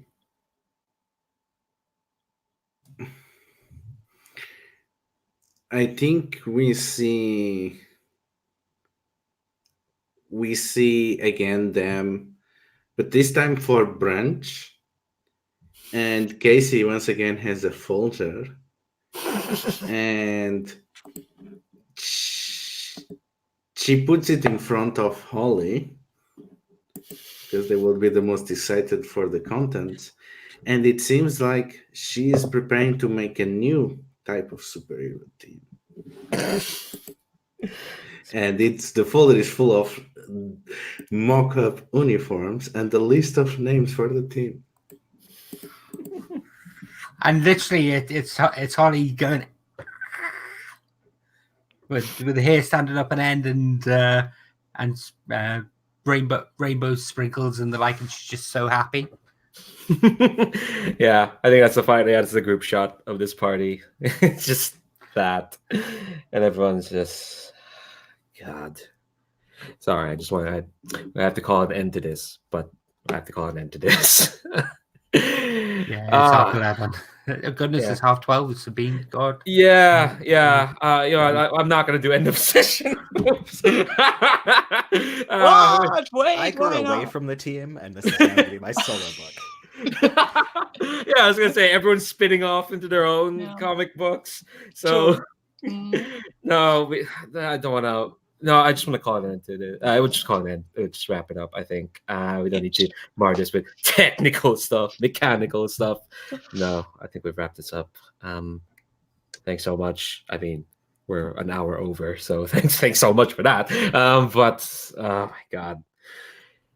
I'm gonna stop this broadcast, but yeah, thanks so much for giving your all, not just today, but for the past 12 weeks, whether you were there for all of it or even just some of it. I want to shout out to Erez and to David who popped by and added their own flavor to Prospect Academy. God, this has been a delight and a half. No, 2 delights. No, 5 delights. No, a couple hundred delights. I'm gonna stop.